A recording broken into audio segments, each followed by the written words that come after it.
searching for life, searching for life, searching for life. Now we're sitting down by the riverside down, by the riverside down, by the riverside.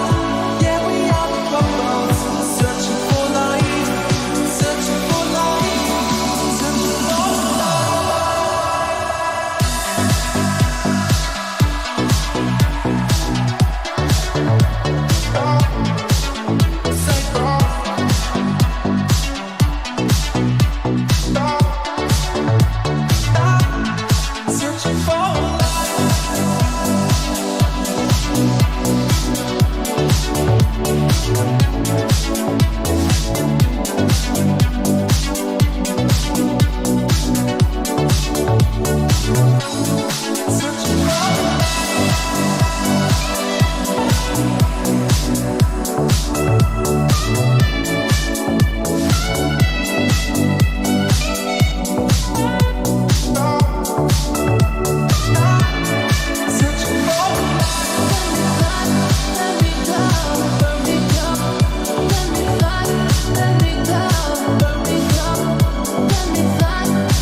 Oh, I thought you were making a joke, Nick. That's crazy. Glad you're okay.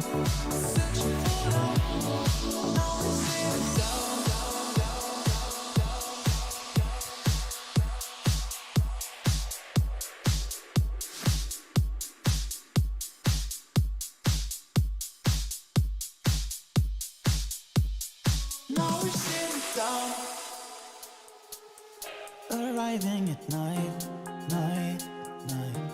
No need for the daylight, daylight to rise. You're fighting for attention and breaking another heart. We're burning sunlight, but the diva tonight. Arriving at night, night, night. Your silhouette moves like an angel that bites. You're fighting for attention and breaking another heart. We're burning sunlight, but the diva tonight. Yeah. Diva tonight. Burning sunlight, but the diva tonight. Burning sunlight, but the diva tonight. Burning sunlight, but the diva tonight. Burning sunlight, but the diva tonight. You're such a diva tonight. Yeah, it looks like World War III over there, and buildings collapsing. And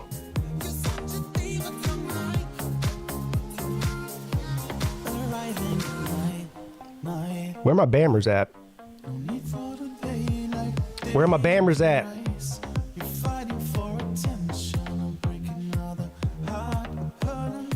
I'm not gonna lie, I didn't really know what to think about the Tommy Rees hire. I have kind of mixed feelings on Tommy Rees as a coordinator for Alabama. And so do the Alabama fans. So do the Notre Dame fans. Seems like everybody does. I don't have mixed feelings on Kevin Steele, though.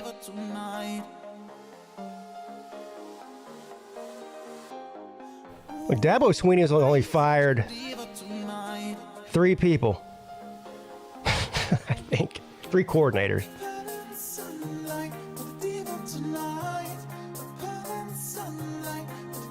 Billy Napier. You see how that's working out. Brandon Streeter, who was a first-year head coordinator,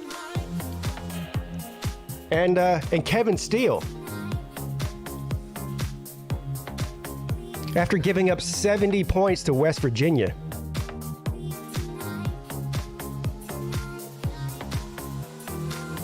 $70.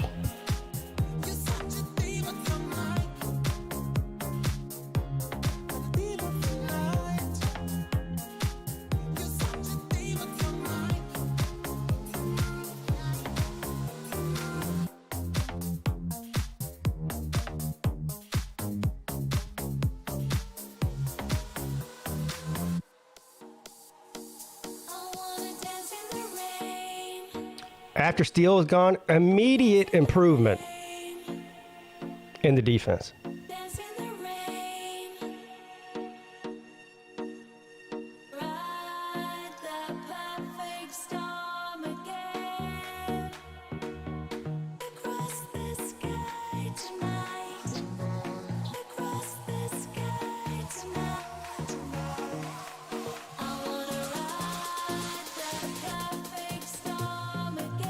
Look at that. I mentioned West Virginia scoring 70 on Clemson, and Wilkie just comes right out of the woodwork. Venables has had lots of points dropped on him, too. Is that supposed to be some kind of joke or something? Not when he was at Clemson, he didn't. The whole time he was at Clemson, they had one of the best scoring defenses in the country. And it was top 5 almost every season. Some years it might have been number 1.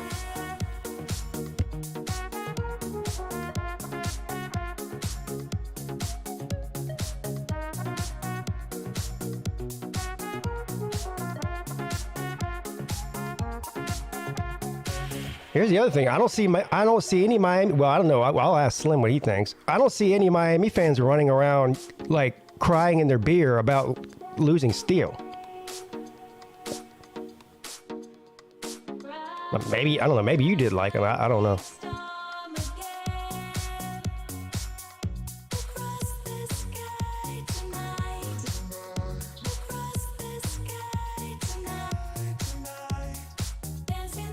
Let's put it this way.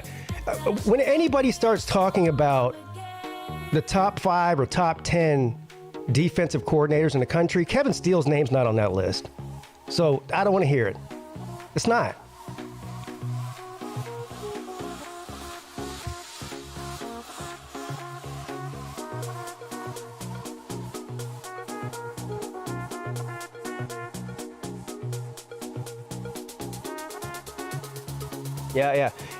Yeah. Steele, all of his shortcomings were because he didn't have the good talent. Yeah. Well, the same talent that he was working with, where he failed miserably at Clemson, Brent Venables used those same players and immediate improvement, 1,000% improvement over one season. Same players.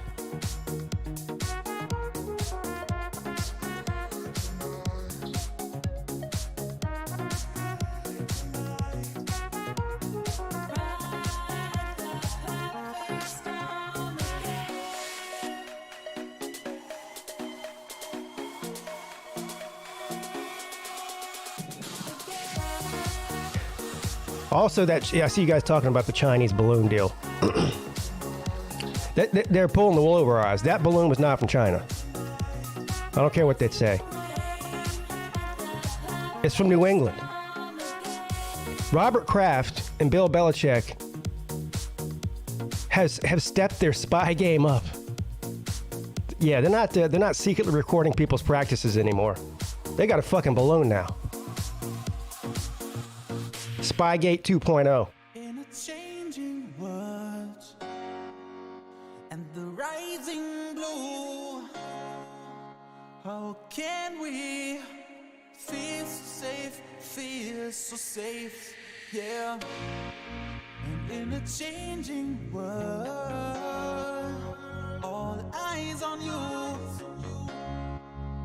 how can we feel so safe, yeah.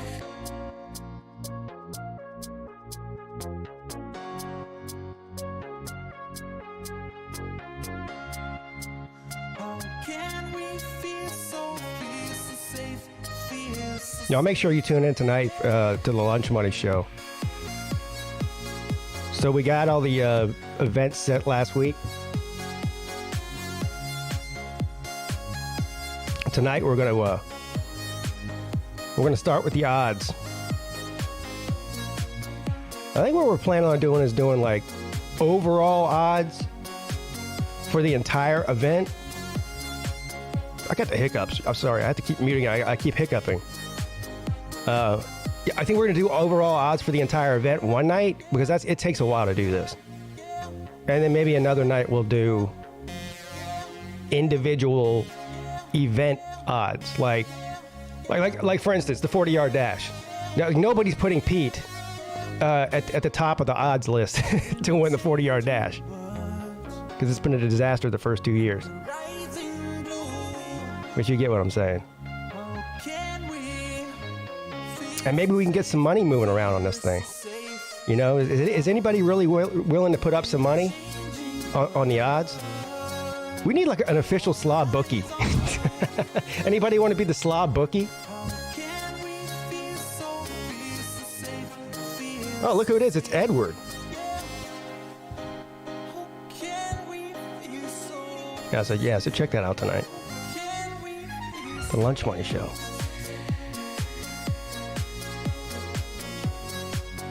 Coming up too, man. I got my costume or my outfit or my uniform, whatever you want to call it. I call it a uniform.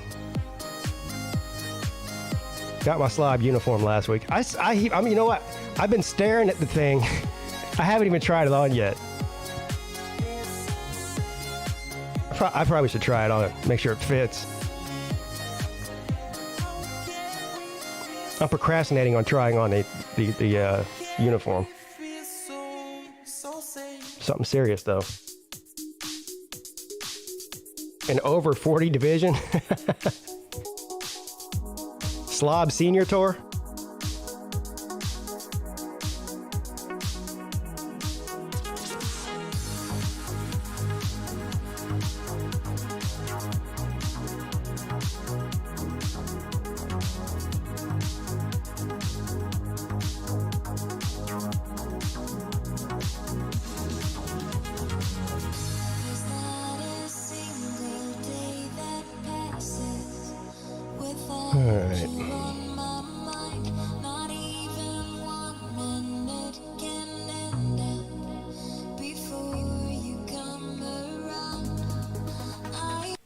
All right.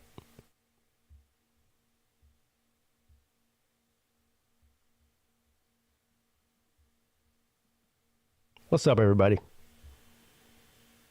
Happy Monday. Welcome to the Midday Show. I'm your host, PigskinPeete. How's everybody doing? Hope you had a great weekend.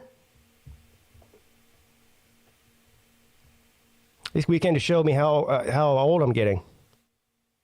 We you know, our anniversary was last week on Thursday, but of course that's a weeknight, school night, and the whole thing. So we made plans to go out like we do every year and stay downtown Charleston where we got married and go out for dinner and drinks and whatnot. So that's exactly what we did. But we were back in the hotel room, laying in the bed, watching Indiana Jones by 11:30. That was, yeah. We not had a drink at some little oyster bar down there. Our dinner reservations weren't till 9, so why does my screen look like that? What the hell is going on here? There. Anyway, so then we went out to eat at this place. It was like a bucket list place for us to go. It's probably one of the most famous restaurants in this city. Well, definitely in the city, maybe in the state. It's called Husk. I don't know if some of you guys might have heard of it. It was on, Anthony Bourdain went there. When he was still alive, he went there. Anyway, so guess what I had there? For the first time ever in my life. It's rabbit, but it's called Blue Ridge rabbit. Obviously, it's a rabbit that lives in the Blue Ridge Mountains. It was delicious. Has anybody in here ever had rabbit before? I know I can tell you exactly what it tastes like. It's not hard. It tastes exactly like sausage. If you blindfolded me and fed me a piece of sausage and then fed me a piece of rabbit, I would not be able to tell you which one was which. And I don't even know if different types of rabbits taste different than others. Like, I don't know, does this Blue Ridge rabbit taste different than whatever rabbit's hopping around in the back of my house? I have no idea. I'm assuming they can't really taste that different. Yeah, it was good though. It was good. Also, we had some wood fire grilled garlic oysters. No, it's not gamey at all. That was what I was worried about. And that's what I asked the waiter, too. Because, well, here's the other thing about Husk. It's one of the reasons it's so famous. Well, it's one of the most famous chefs in the world. The guy who owns it, owns the restaurant. But everything, all the produce they serve there, they grow right there on site at the restaurant. They have like a garden out back. They grow all their fresh vegetables. Everything is straight from there. So everything's fresh. They hunt and kill their own animals, or they pay somebody to hunt and kill the animals. These aren't farm raised animals. These are all wild animals that are hunted and then given directly to immediately to the restaurant. So the menu changes every day. Like, it's not like when you go to any other normal restaurant and there's a set menu, and that menu stays that way for months and months, or maybe even years and years at a time. The menu changes daily. You can't even access the menu until that day. You have to go online. If you know you have reservations there for that night, you have to go online at like 4:00 in the afternoon and see whatever the menu options are for that day. And there's usually like 6 or 7 options. They'll have like 6 or 7 dinner entree options and like 3 or 4 or 5 kind of like appetizer type of options. So you never know what you're going to get, or you never know what's going to be on there. And that's one of the reasons the place is so good. But I asked the waiter, because when we looked at the menu originally before we went there, I was like, I forget what was on there. They had some sort of beef steak thing, which my wife got, which was good. And I forget everything that was on there, but there was some kind of catfish, like local catfish dish that looked good. Anyway, so I asked the waiter, I was like, I really want to try the rabbit because I've never had rabbit before. He goes, it's the best thing on the menu. I said, all right, well, you sold me. I said, is it gamey? Because I really don't want to get it and it be, I don't really like gamey, like quail and shit like that. For anybody who's ever had that. He said, no, it's not gamey at all. You'll love it. So, and he was right. Organic fish sticks.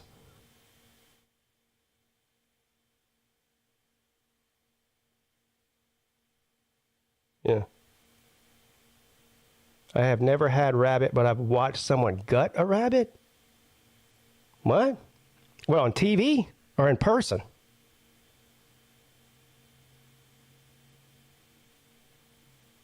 Rabbit's good, just don't do pork. Well, pork, the rabbit tastes just like pork sausage to me. Exactly the same. I couldn't tell the difference. And it was also wrapped in some kind of crispy ham, which was also amazing. Anyway, yeah, so it was good. But we, after dinner, we say, you know what, let's go back to the hotel, chill out. Getting old. 10 years ago, we would have went out and partied till 4 a.m. after dinner. This time we went back to the hotel and laid down and turned the TV on. Went to sleep.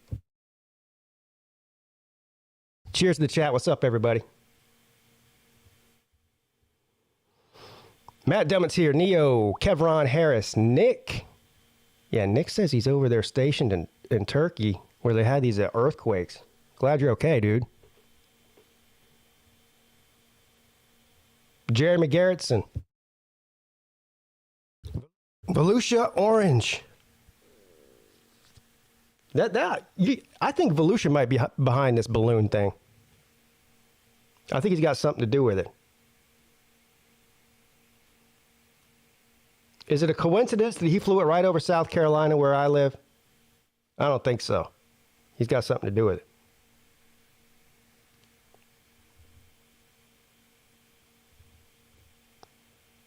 What's up, Nature Boy? Slim Shady Canes. Wilkie. Rack Dog. He says F China and their balloons. Let the big dog eat. Fish and football. Yeah.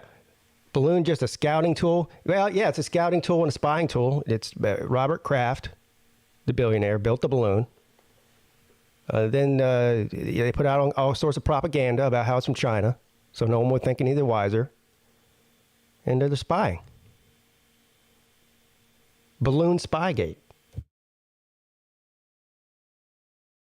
Edward.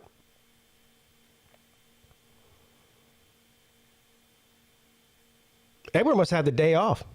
I don't think I've ever seen Edward on a midday show before.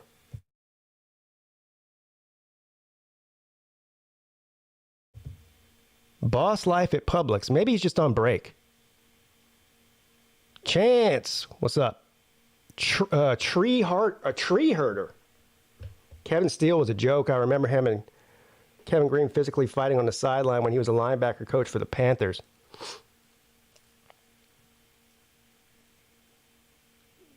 I'm not even claiming that Kevin Steele is like a terrible core. I'm not even saying that. You know, you can be good but not great. But here's the issue. Alabama is in a position, look, just the same way that I wasn't happy with the coordinators hires from last year for Clemson. And I know that those were first-year coordinators and not experienced people like Kevin Steele, but I don't know. What would you rather have? Would you rather have a guy that doesn't have a great track record? And this guy's not young. This guy's been coaching for a long time. Steele. So there's a giant body of work to look at with him. And I don't think anyone's ever considered him to be a great coordinator. A good one, yes. Great, no.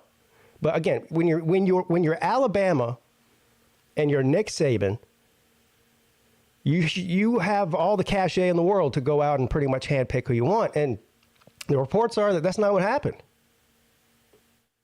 Again, I don't know what's true and what's not true. It's hard to tell these days on the interwebs. But I don't think he was the first one that was offered that job. Steele. I just feel like there's somebody better that they could have got. And if there's a reason that the great coordinators are turning down the job, then you have to ask yourself why that is. Now, the Rees situation, I don't know. The funny thing is, you try to get a gauge about Rees from the Notre Dame fans, or at least I do, because they know more about him than I do. Probably anybody else. Rees I think he's a Notre Dame alum. Right? They famously, whenever Brian Kelly left Notre Dame to go to LSU, he reportedly wanted to bring Rees with him. Rees said, no, I'm going to stay here with the new coach, which was kind of a weird thing. And so the whole time, there was like a several-day period there when there was rumors flying around about Rees was interviewing at Alabama, and of course the Notre Dame fans were, well, most of them, as far as I could tell, were really not wanting him to leave.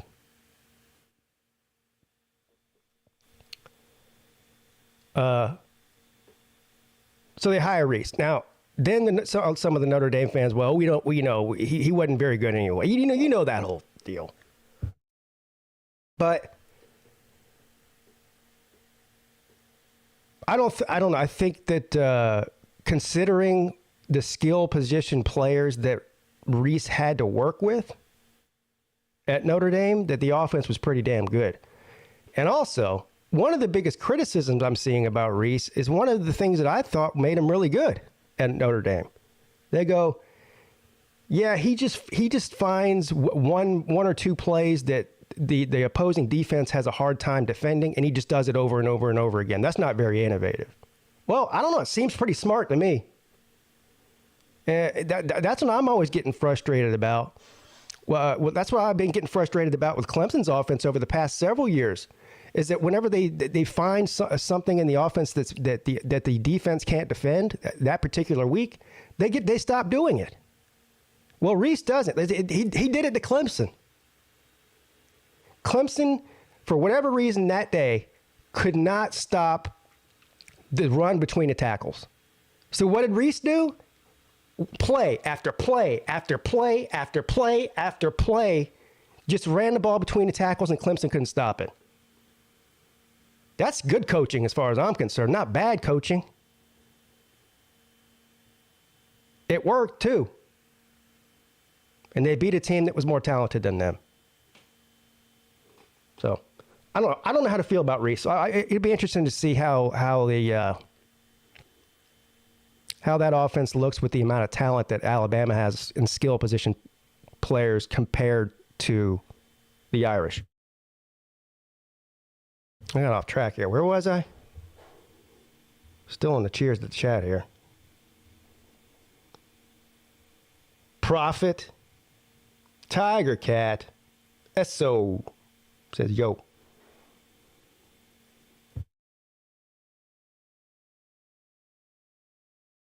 Duck tongues are good. So are duck necks. The hell? Duck neck. What that duck neck do, though? Why would you eat a duck tongue? That's just nasty. Don't they eat their own shit? What's up, Timmy? Halo Master. Halo Master 96, who's the... But you know what? You know, I always talk about how the art of trolling is dying. Well, if you look at Halo Master's comment on virtually every video that I upload, I'm proving my point. If you only read his troll comments and nobody else's, you would say it's not dying; it's completely dead. He might say some of the dumbest shit, not even just on YouTube, but in my life that I've ever heard. And here's the thing, Halo Master. 7-5 for Clemson. You don't believe that, and if you did, you'll bet me $100 right now and send it to my PayPal. I'll hold on to it. You know what, Halo Master, I'll give you 3-1 odds. You send me $100. If Clemson only wins 7 games next year, I'll send you your $100 back plus 300 more. 3-1 odds. Y'all think he'll do it? I don't think Halo Master has $100 anyway, so it probably doesn't matter.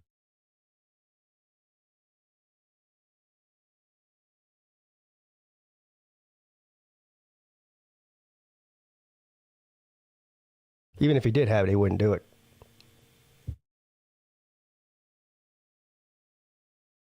All right, what's up, Alex?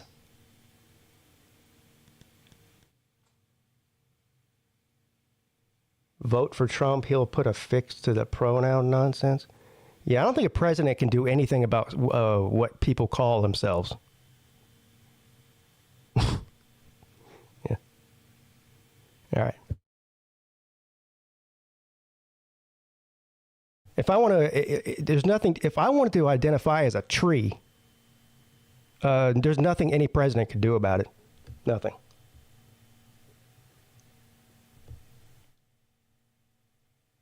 Unfortunately, for you. All right, let's get to the news. Then we'll open up the StreamYard and argue there. Breaking news from the PigskinPeete YouTube channel.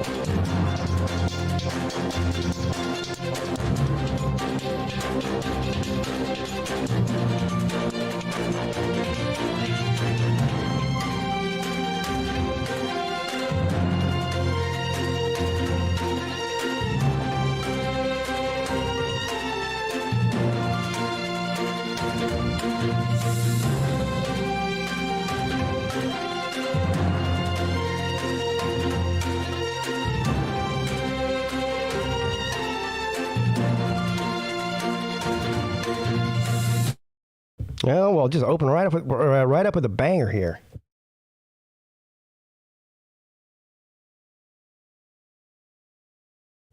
Chinese balloon incident reveals more than spying.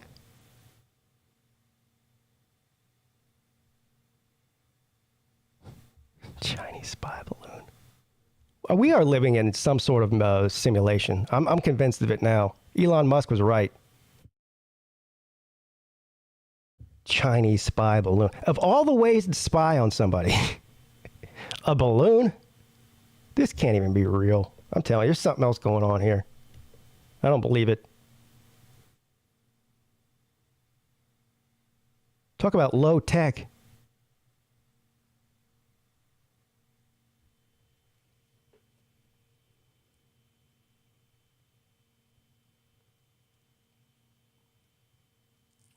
There was a theft of the designs of the F-35 about 15 years ago, enabling the Chinese Air Force to develop a look-alike stealth fighter with Chinese characteristics. What does Chinese characteristics mean? What does the plane have slanted eyes? What the hell does that mean? Yeah, they stole our F-35 blueprints, and then they built one just like it, except it's Chinese characteristics.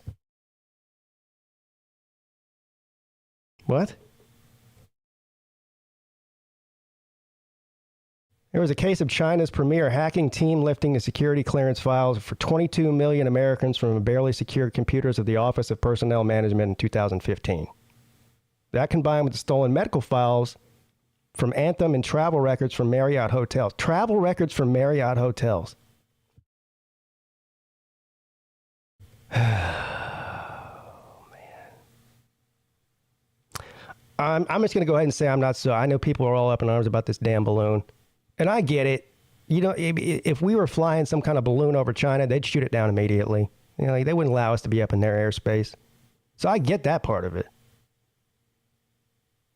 But we live in a surveillance world. Every move you make, every breath you take. Yeah, they're watching you. Balloon or no balloon?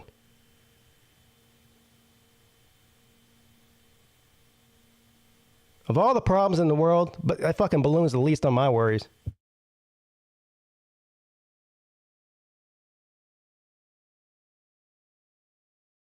Balloon.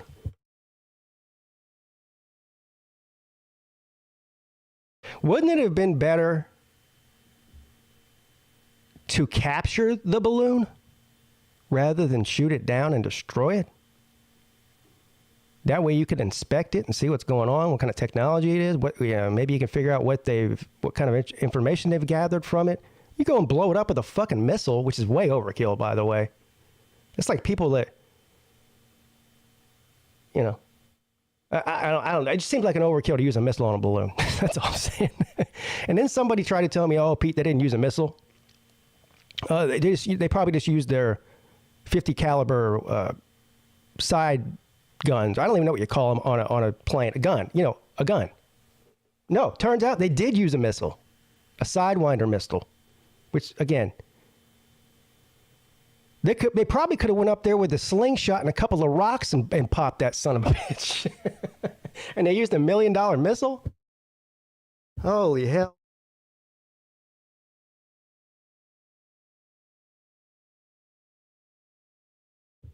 I know. I realized it was 60,000 feet up.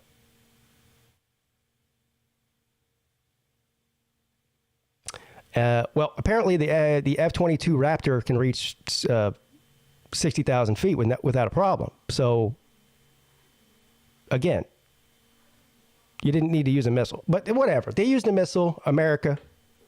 Yay. We do it big or we don't do it at all over here. You know that was fun for that pilot, too. They're like, hey, man, you get to go shoot this thing down. Can I use a missile, bro? Yeah, you can use a missile. Why not? Well, you know, he was happy. I mean, they train every day for this kind of thing. Finally, he gets to shoot a missile at something. Problem is, it's just a balloon, but whatever. He still got to shoot a missile at something.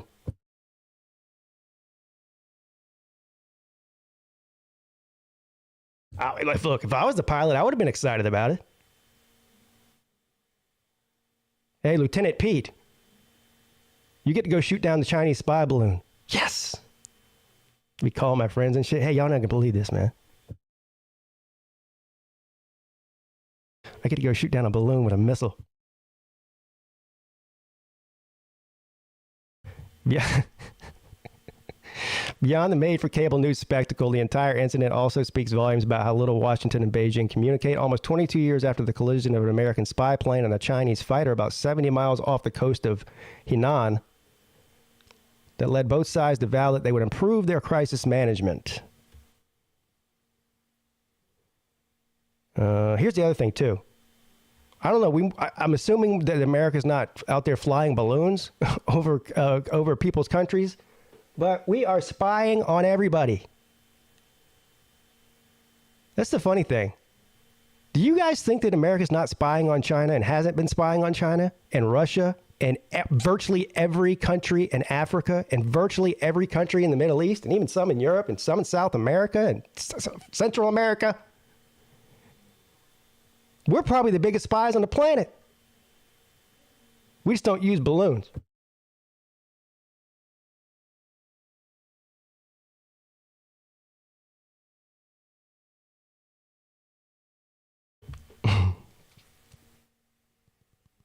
No, there's no idea this was a gross violation of sovereignty, something the Chinese object. When the United States flies over and sails through the islands of China, has built sandbars in the China Sea.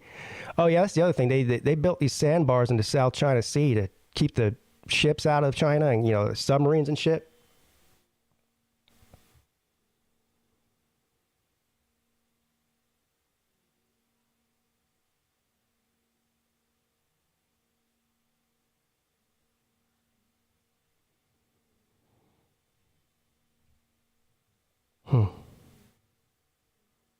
China. I'm all, you know what? I'm not going to lie.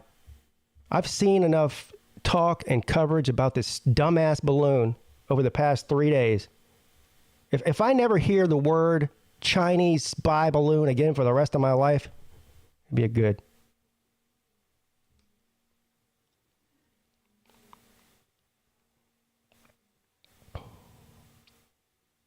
Fake news. Joe Burrow's car cost $20 million. There's no such thing as a $20 million car.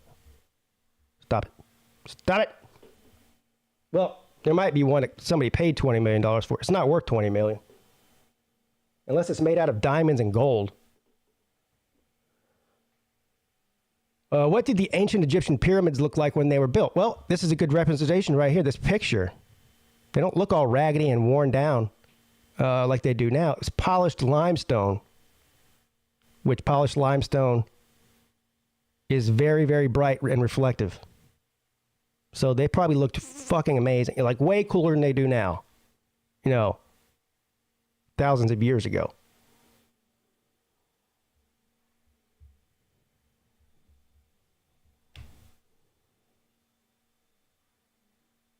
Look at that.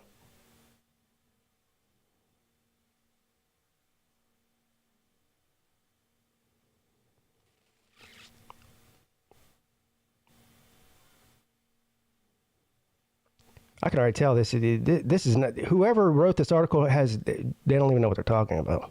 I know more about Egypt than this fucker, whoever wrote this.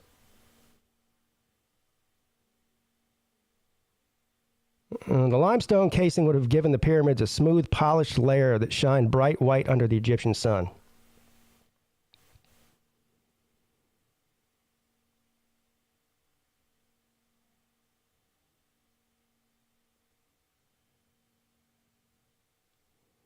Man, this is all wrong, dude.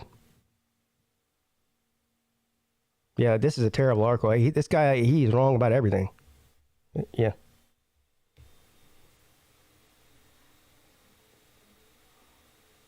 Here we go. Alabama hires Kevin Steele as defensive coordinator. Let's see what the Yahoo machine has to say about this.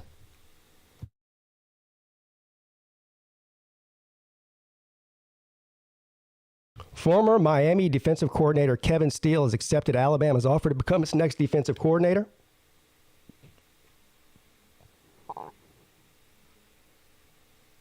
No offense to Kevin Steele. I'm sure he's a very nice guy. I'm sure he's a great guy. I don't know. But how old is this man? Because he looks 80.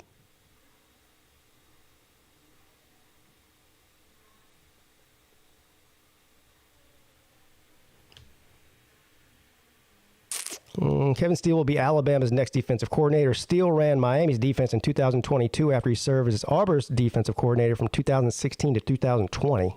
Steele's reported hire comes 2 days out after Alabama hired Tommy Rees to be the offensive coordinator. Oh, Rees has been the offensive coordinator for the Irish for the past 3 seasons. This will be Steele's 3rd stint at Alabama. He was the team's defensive coordinator in Saban's first season in 2007. Oh, shocker, Saban's worst season at Alabama. Man, Kevin Steele sure is linked to a lot of worse seasons for coaches. Interesting. He was Clemson's defensive coordinator for 3 seasons and coached at LSU in 2015. And also at Alabama and Auburn. Blah, blah, blah.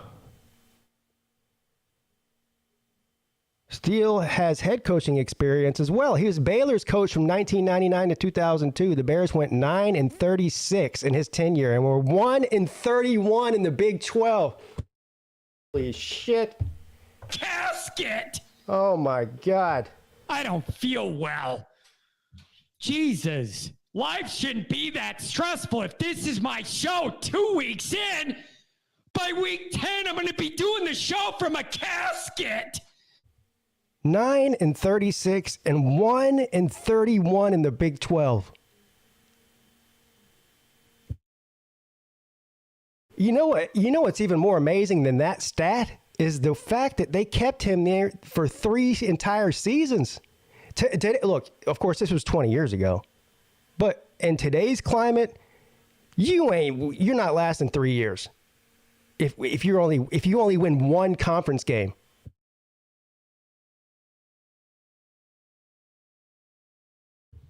So, Steele's stint at Auburn came under head coach Gus Malzahn, and he was the team's interim head coach for a 35-19 loss to Northwestern in the Citrus Bowl after Malzahn was fired. Man, he's got a terrible bowl. Is he the worst defensive coordinator in the history of bowls, too? Gave up 70 points to West Virginia, lost to Northwestern 35-19 in the Citrus Bowl. Eek.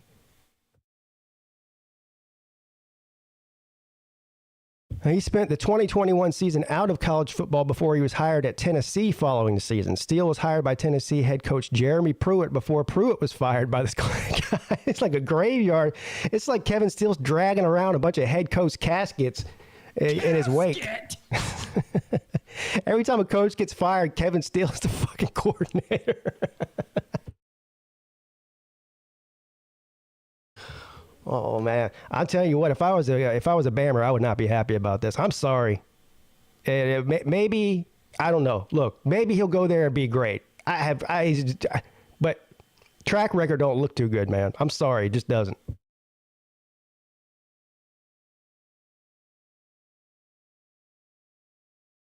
Steele was at Tennessee for a grand total of 51 days after signing a 2-year deal worth $900,000 and signed to become Maryland's defensive coordinator for that 2022 season. That tenure lasted less than a week before Miami head coach Mario Cristobal hired him to run the Hurricanes defense. And again, another embarrassing stat for Kevin Steele defense. Miami gave up 27 points per game and 5.9 yards per play in 2022. Alabama only gave up 18 points per play in 2022. For all of you math majors out there, that's 9-point difference per game.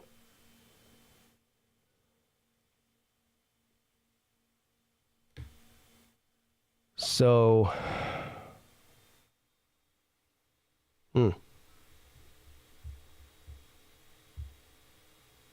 yeah, out of all these coordinator hires that have been happening over the past few weeks around the country, that one right there is probably the most head-scratching of all of them. In my humble opinion.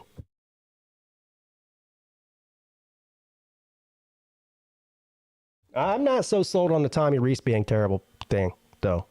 But we'll all find out together here in about 8 months.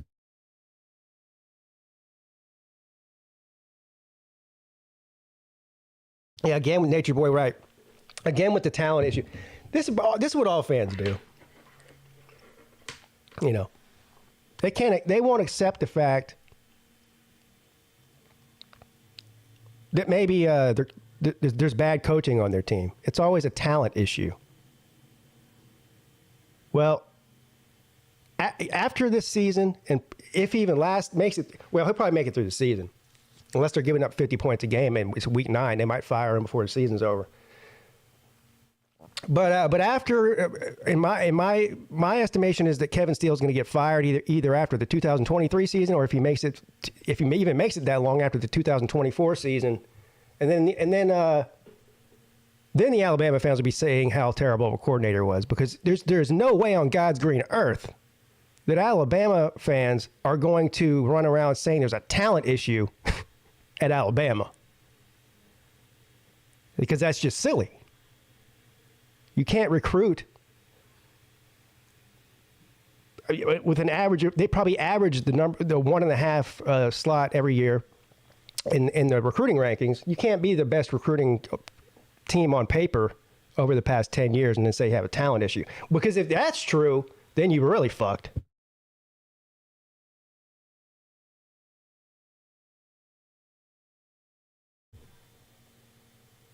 I think this might be also a bigger issue going on here. I don't know how much Saban's going to, how much longer Saban's going to be in Alabama, or coaching football, period. You know, is there going to be a situation like what we saw with what's his name, Bill Snyder? You remember old Bill Snyder? He coached till he was what, 80, 79, something like that. Is that going to be the same situation? Are we going to see like are we going to see like Saban over on the sidelines 10 years from now with like, you know, white hair, a walker, you know, walking around mumbling to himself? I don't know. I don't think so.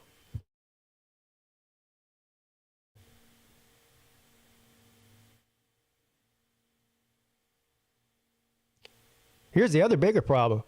What you want if you're a fan of a team like Alabama, the same way that I am even at Clemson, and the same way that anybody would be, if you have high expectations from your football program from year to year. Nick Saban, the greatest of all time, right? He's getting old. He could retire at any moment. What you want is you want a coordinator, a great coordinator, not Kevin Steele, to be in place to be a possible replacement for Coach Saban and sort of keep the ball rolling the way that Saban was doing it. The same sort of philosophy around the program, same mindset. And not have to go on some sort of coaching search for your next coach. You can just hire from within at a place like that. Well, if he were to retire tomorrow, you're screwed. Because Kevin Steele ain't it, and Tom Rees damn sure ain't it. So.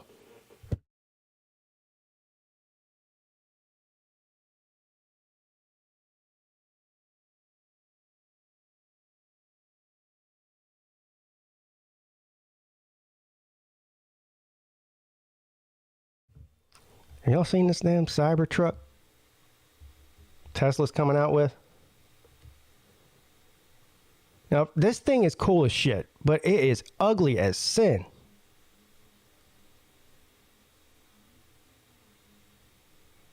Look at that thing.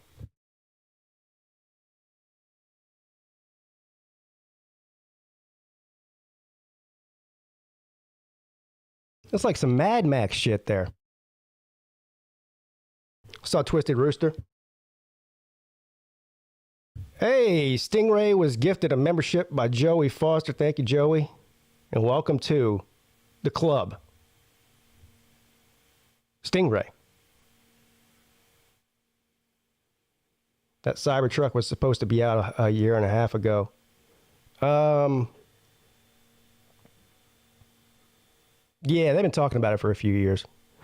He did say that they're supposed to start production in a few months. Who knows what that really means?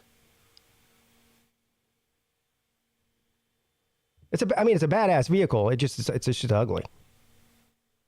Truck inspired by Blade Runner has been delayed several times, but there are reasons to believe that the Cybertruck is closer to a reality. I hate when these articles look like this. It's one sentence and you got to scroll down to read another sentence and then you got to scroll. These are the worst kind. You know what? I can't read an article like that.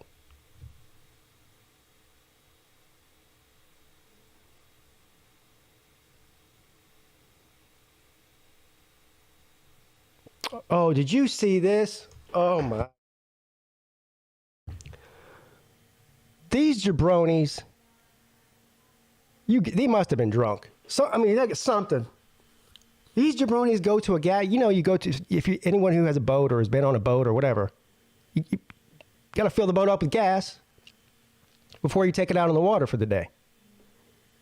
Pull into the gas station, got the boat on the trailer, pull the boat up next to the pump, open up the fuel tank, just like you're filling your car up with gas. You fill the boat up with gas. Of course, only difference is it probably costs you about $700 to fill up your boat, or at least $500. It was probably about $700, or a few months ago when gas prices were $4 a gallon. But it costs you about $500 to fill the boat up. These guys, I don't know. Well, we're going to read here in a second. Instead of putting the fuel nozzle pump into the fuel tank, they stuck it in the fishing rod holder, which of course goes right through to the ground. And then on top of that, they must have just put, stuck the little thing on there where it just holds it for you, so you don't have to hold the thing the whole time, and walked off. So now it's just spewing gasoline all over the ground for like minutes.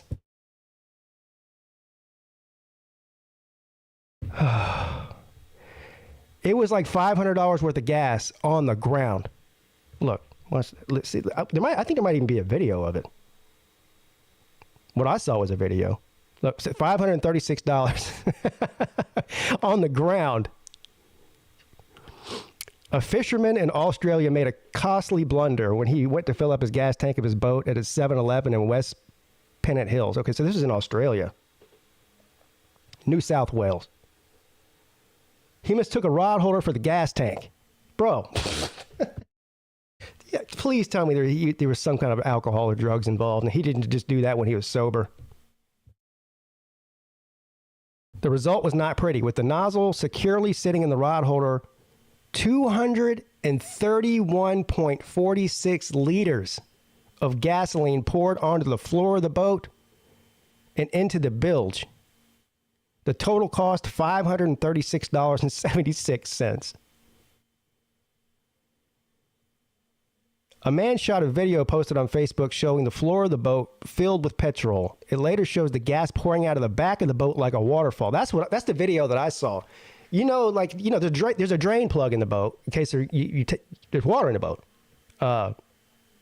So I guess the drain plug was out, obviously, and so the boat fills up. Either the drain plug was already out, or they took it out to drain the gasoline out of it. I don't know which one, but either way, somebody took the drain plug out, and the gasoline was just spewing out of the drain plug all over the ground. A man is seen hosing away the gasoline. The video shows where the mistake was made. Let's see if there is the video here.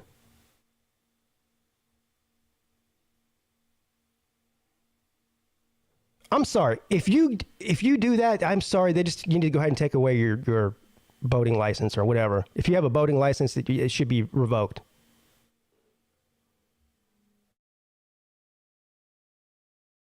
I don't trust that man's ability on the water if he can't even fill the boat up with gas right.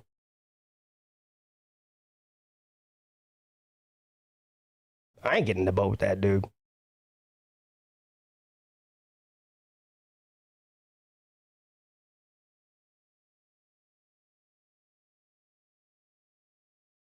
It's more common than you may think working in the boating game. I can tell you it happens way too often. So all the boaters are saying this happens. Yeah, I don't know. I'm not even a boating expert. I've filled up other people's boats with gas dozens of times, and never once did I get it all over the ground. And I'm a novice.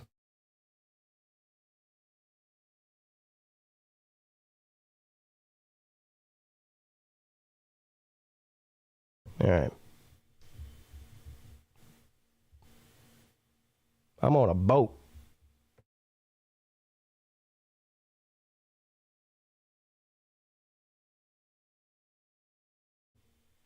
Now, this is something that's very common where I live.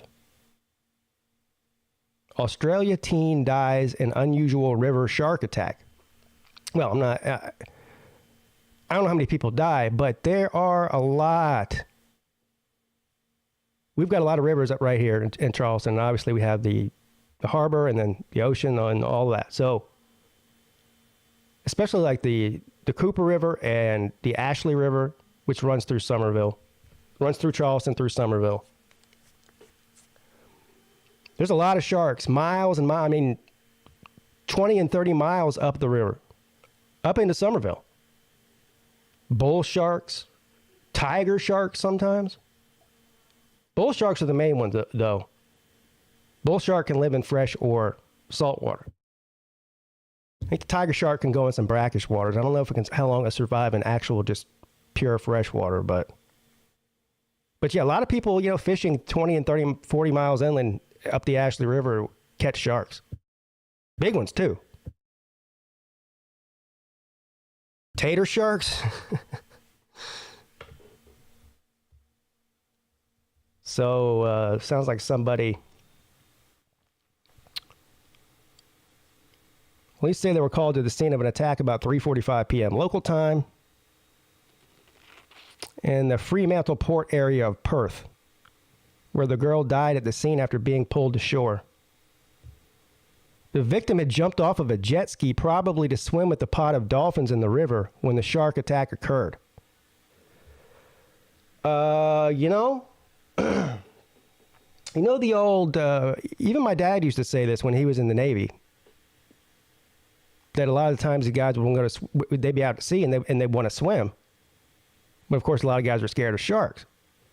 So if they ever saw like a bunch of dolphins around the boat, they thought that would be a safe time to go swim because, dolphins and sharks don't usually hang out together. And if they do, it's usually the dolphins attacking the sharks. The dolphins usually will kill the shark.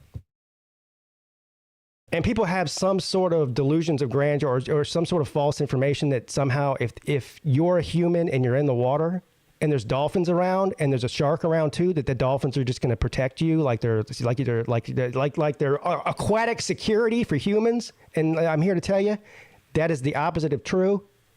The real fact of the matter is, don't swim when you see dolphins around. Whether you're in a river or an ocean. Because a lot of times there are sharks where dolphins are at because they're both going after the same food. So, more likely when you see a bunch of dolphins together, there's a sharks close by.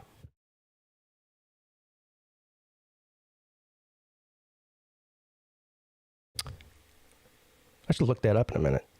The victim had jumped off the jet ski. Okay, blah, blah, blah, blah. He said authorities were not sure what kind of shark attacked the girl, adding, according to the experts, it's unusual for a shark to be that far down the river. Did it say how far down the river it was?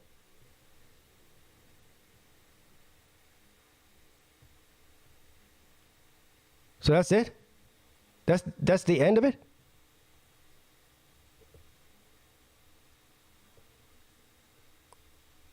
Okay.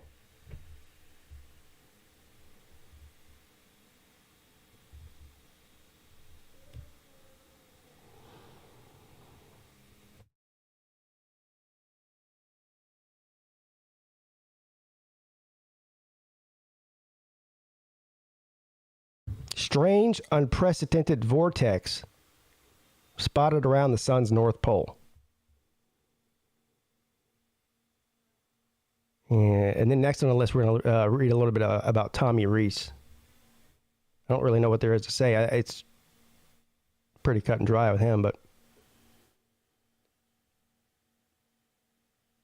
a huge filament of solar plasma has broken off of the sun's surface and is circling the North Pole like a vortex of powerful winds, but scientists have no clue what caused it. It's the sun doing sun stuff, bro. Talk about polar vortex. Material from the northern prominence just broke away from the main filament is now circulating with massive polar vortex around the North Pole of the star. Space weather forecaster Tamitha Scove said on Twitter while sharing a video of a sequence taken by NASA's Solar Dynamics Observatory showing the odd whirlwind implications for understanding the sun's atmospheric dynamics over 55 degrees here cannot be overstated. Other solar physicists shared Scove's excitement about the unusual phenomenon. But what exactly is it, and why is it so important? Scott McIntosh, a solar physicist and deputy director of the National Center for Atmospheric Research in Boulder, Colorado, told Space.com that while he has never seen a vortex like this, something odd is happening at the sun's 55 degrees latitude. With clockwork regularity once every solar cycle, the 11-year period characterized by ebb and flow and the generation of sunspots and eruptions.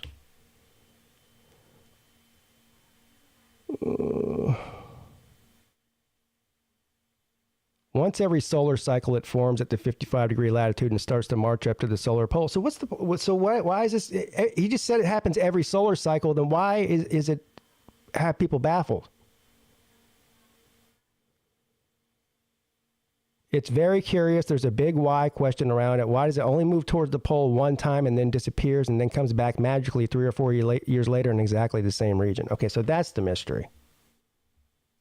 The mystery is not that it's happening now. The mystery is why does it do it on regularity every 3 or 4 years? Solar cycle, bro.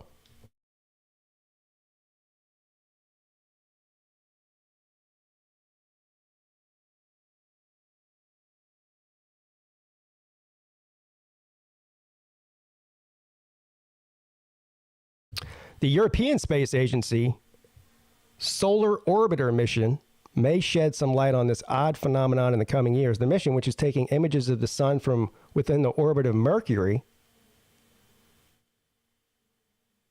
will have its orbit tilted by up to 33 degrees. McIntosh thinks this might be enough to crack the mystery of the polar vortex. All right.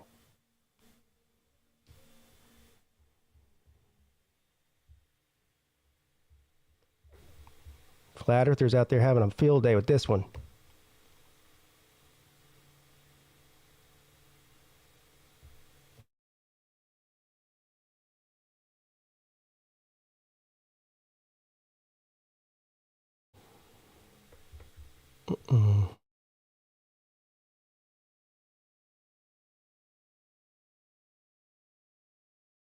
Tommy Rees, as you have heard many times before, Notre Dame is never boring. It's always the next something, and here we go again. And what is normally a rather slow part of the calendar in terms of news and action, well, again, who's writing this article? I mean, isn't February a pretty normal time for coaching changes in college ball? Not abnormal at all.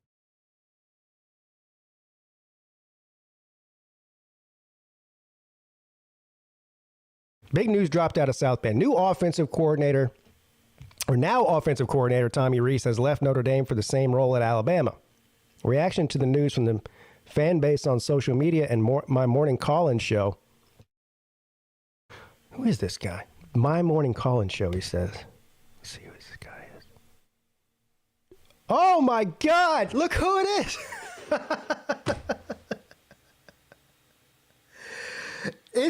Guess who wrote this article? John. This is our boy. I don't feel well. Jesus. Life shouldn't be that stressful. If this is my show 2 weeks in, by week 10, I'm going to be doing the show from a casket. What are the chances, man?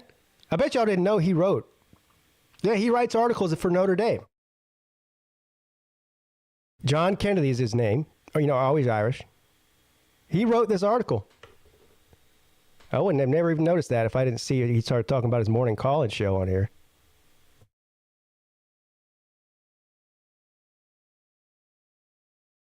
That's funny.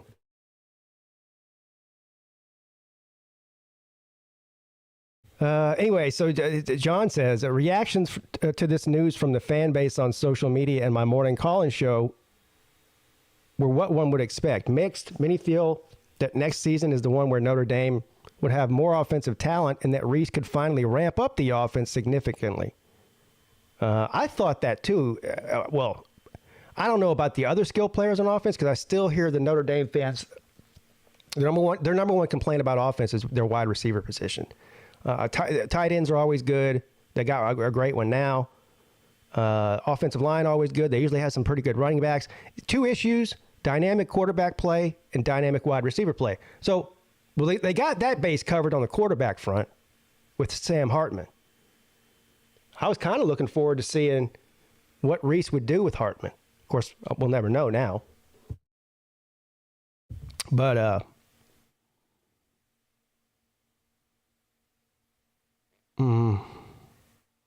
others have felt that it's time for Freeman to have a clean slate to build the program free from all things Kelly era-ish, including Rees. In terms of this from the other side of the table, this moving makes plenty of sense for Rees, and here's why. September 15th, 2018, South Bend, Indiana. A general view of the Golden Dome on the campus of the University of Notre Dame before the game between Notre Dame and Vanderbilt at Notre Dame Stadium. That's what that picture is right there. Touchdown, Jesus. Rees has been inexorably linked to Notre Dame since he was 17 years old as a recruit, then as a player, then as a coach. Most of his young life has centered around being a part of the Irish family. In many ways, this is what Notre Dame is about. Lifer legends. That gave up all their prime years to Notre Dame. But with this comes a unique kind of pressure, a unique kind of microscope. Maybe a part of him is simply ready to do something new, a clean slate, a new environment, a fresh scene. Nobody bats an eye when the run-of-the-mill 9-to-5 working office professional feels this way. Maybe this is similar.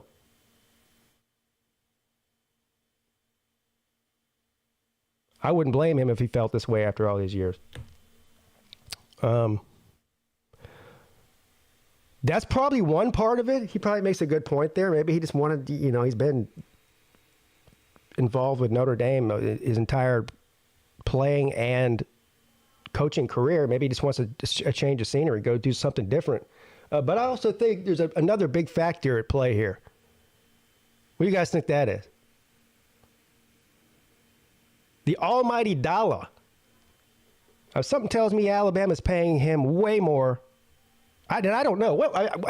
Notre Dame's salaries are not very high for such a prestigious blue blood college and football program. They have a history, and they're pretty well known for not paying whatever the standard pay is for certain types of coaches. There was a rumor that Brian Kelly, when after 10 years of being coach, there was only making like $3.5 million a year. When his equals, other teams that were making the college football playoff on a semi-regular basis, were making upwards of $8 and $9 million a year. So something tells me they wrote a check. Now I could probably pull up Tommy Rees's contract if that's even public knowledge yet. I don't know. See, Notre Dame does not have to disclose, or I don't think they do either, what they pay their coaches. Not a public university.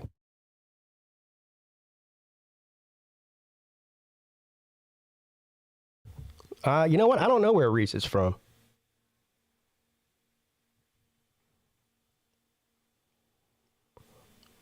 January 8, 2018. What is this? Different article now?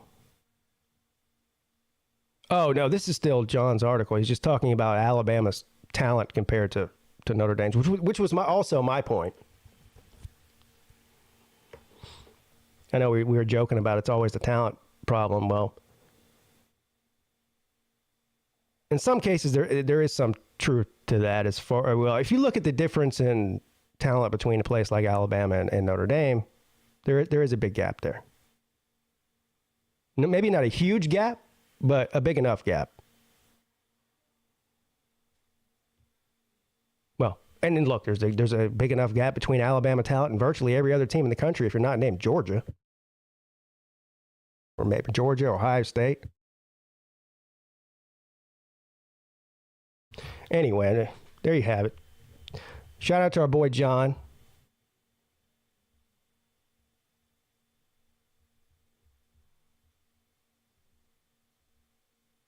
I don't know what publication he writes for, but somehow it found its way onto the Yahoo News feed. So he must have a lot of, I'm assuming he probably gets a lot of readers, which is awesome. Happy for him.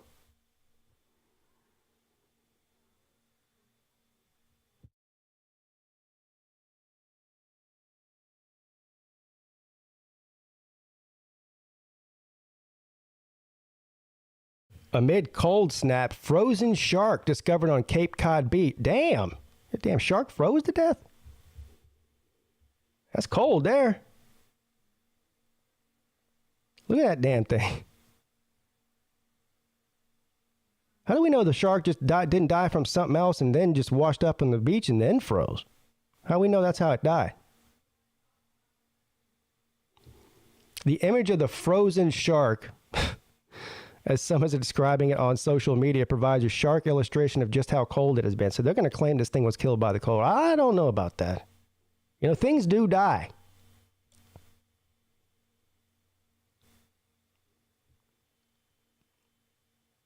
Shark rests on one side, mouth agape, bristling with the teeth, on a mostly deserted beach turned white by sub-freezing temperatures.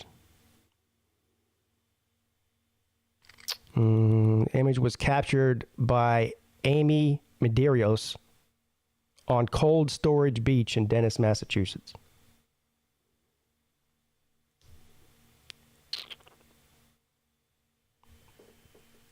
Experts have identified this shark as a porbeagle, Porbeagle, like the dog, porbeagle, a species similar in appearance to great white sharks.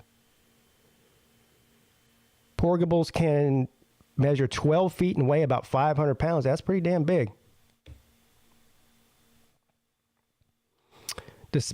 See? They tried to get me.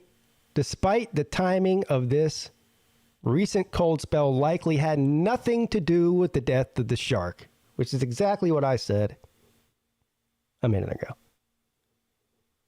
I knew it. I knew sharks didn't freeze to death. At least not in Massachusetts, they don't. Maybe they wouldn't survive in you know, the Arctic. Hell, they probably would even survive there. Aren't there sharks in the Arctic? There are. The hell? Eat penguins and stuff.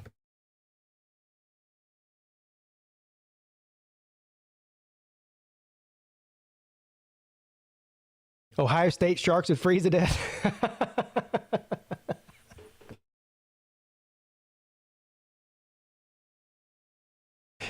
Ohio State sharks they ain't no good in cold weather. Damn.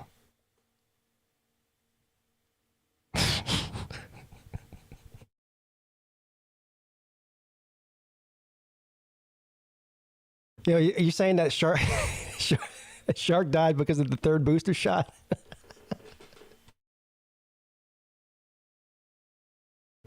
Boy, oh hell, man.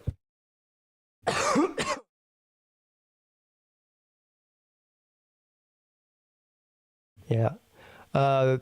Brandon Pratt, member for 5 months. Thank you, sir. Gumps say we have more talent right after saying they lost the natty game to Georgia because they had an injured wide receiver. Yeah. Where was I at with the shark deal? I want to find out how they thought this thing actually died. John Chisholm, a shark researcher, tweeted that it was pretty sure that this is one that originally washed up last week and has been moving around with the big tides. Yeah, okay, so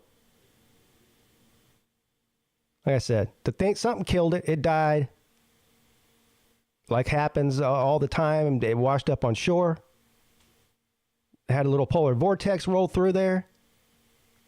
And the shark, just like an ice cube, the same as if you would have left anything out there. It froze itself solid on the beach. Nothing to see here. Nature at its best.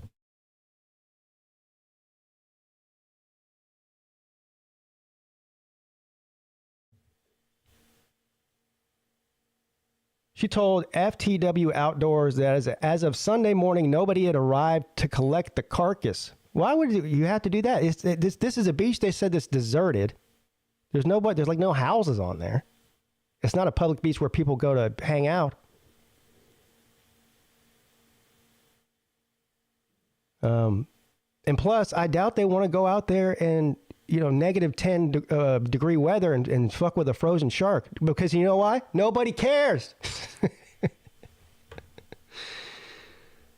Shit, you walk down the beach here, if you walk far enough, you're eventually going to see a dead shark.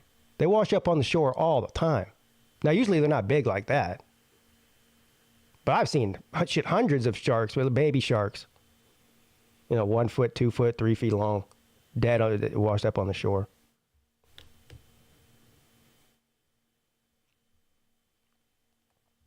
The frozen shark. For anybody, any troll out there on YouTube, that would be a good YouTube troll name. Frozen shark. Frozen sushi.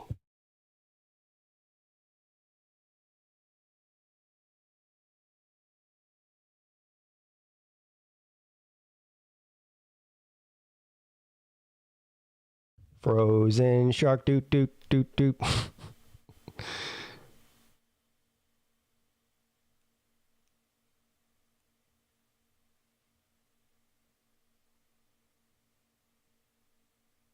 What?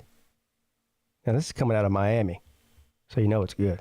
This will be the last article I read here, and then I'll open. I didn't realize I was 12:15 already. Having too much fun with the news. I'll read this one last article here. We'll talk about it, and then I'll head right over to the StreamYard and see if anyone wants to come in. Lots to talk about. In a scene straight out of the Old West, a group of riders on horseback was ambushed by a man who emerged from the woods and fired dozens of rounds at them. That's kind of wild, though. Imagine. A bunch of people come over with horses and start shooting at you. You're like, what the hell? A step in a time machine? The shark might have been publicly intoxicated. So you're saying the shark's like Stetson Bennett? Man, it's a good thing they arrested Stetson Bennett and threw him in jail where it's nice and warm, so he didn't end up like that shark, frozen to death.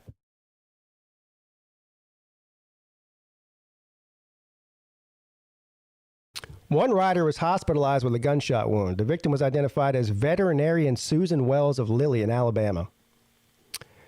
She was standing near her horse trailer when a bullet went through her left calf. God dang. Why are they shooting at the vet lady?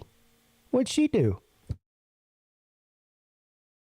It happened around 3:30 p.m. on Saturday, February the 4th, along a dirt road of North Campbellton, near the Alabama state line. A suspect has been arrested, but investigators have not released a motive. Yeah, what is the motive?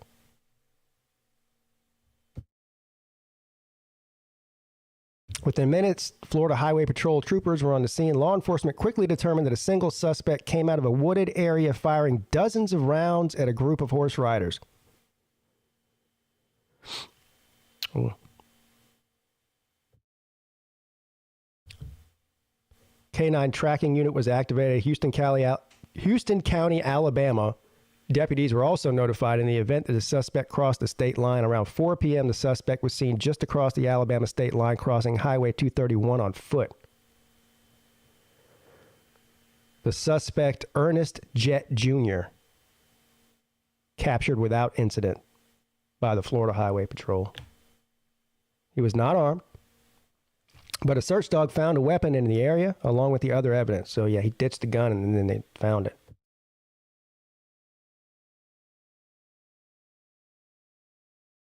Was this like a PETA person that was mad that they were riding horses or something, maybe? One of these weirdos that, Like you know, guys know how I feel about the whole wild animal thing. I'm not going to go shoot people that own wild animals. I just ain't going to their house. You know, I'm not crazy.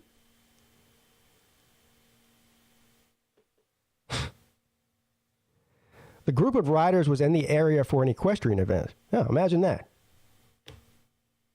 A group of horseback riders were in the area to do horseback riding.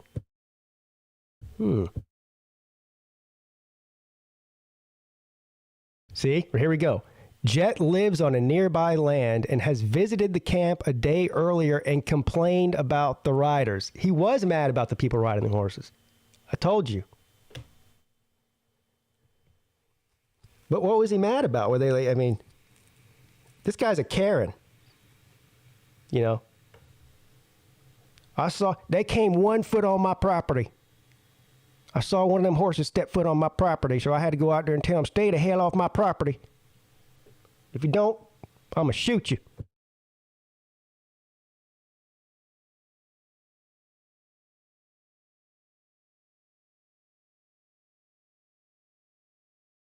Kind of weird that I just went through, well, of course, I only read like 7 or 8 of them, but I just went through probably about 30 to 40 articles, and there wasn't a single mention on there about the earthquake in Turkey. That's kind of disturbing. I'm sure they put it in order because the Yahoo website and every other news website, unless it's a standard one from like CNN or Fox News or something, every 5 or 10 minutes it's ordering the order of the articles because it's all based on click. Like they want to get the most clicks, so whatever, just like a YouTube video, whatever's getting the most clicks goes immediately to the top, and it's refreshed every 5 or 10 minutes. Like if I back out of this right now and then come back in, there's going to be a totally different list of articles. But nobody is clicking on the earthquake news, apparently. That's weird. Yeah, it's whatever's trending. I mean, wouldn't you think that the earthquake thing would be trending right now?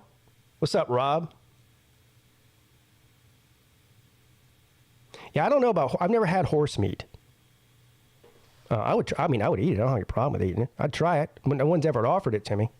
Just like this past weekend when I ate the rabbit for the first time. It was the first time anyone ever offered me rabbit, and I said, "Yeah, I'll take it." It was good too. It was good. All right. That's going to do it for the news today. What's up, gentlemen? How you doing?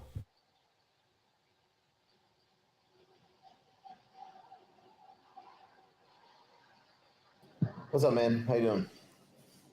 Hey, I'm above ground, buddy. Hey, it's another good day then. Yeah, another good day. How you doing? Indeed. So, I'm okay. Doing pretty well, actually. So, hey, let me ask you. I've been dying to ask you this too.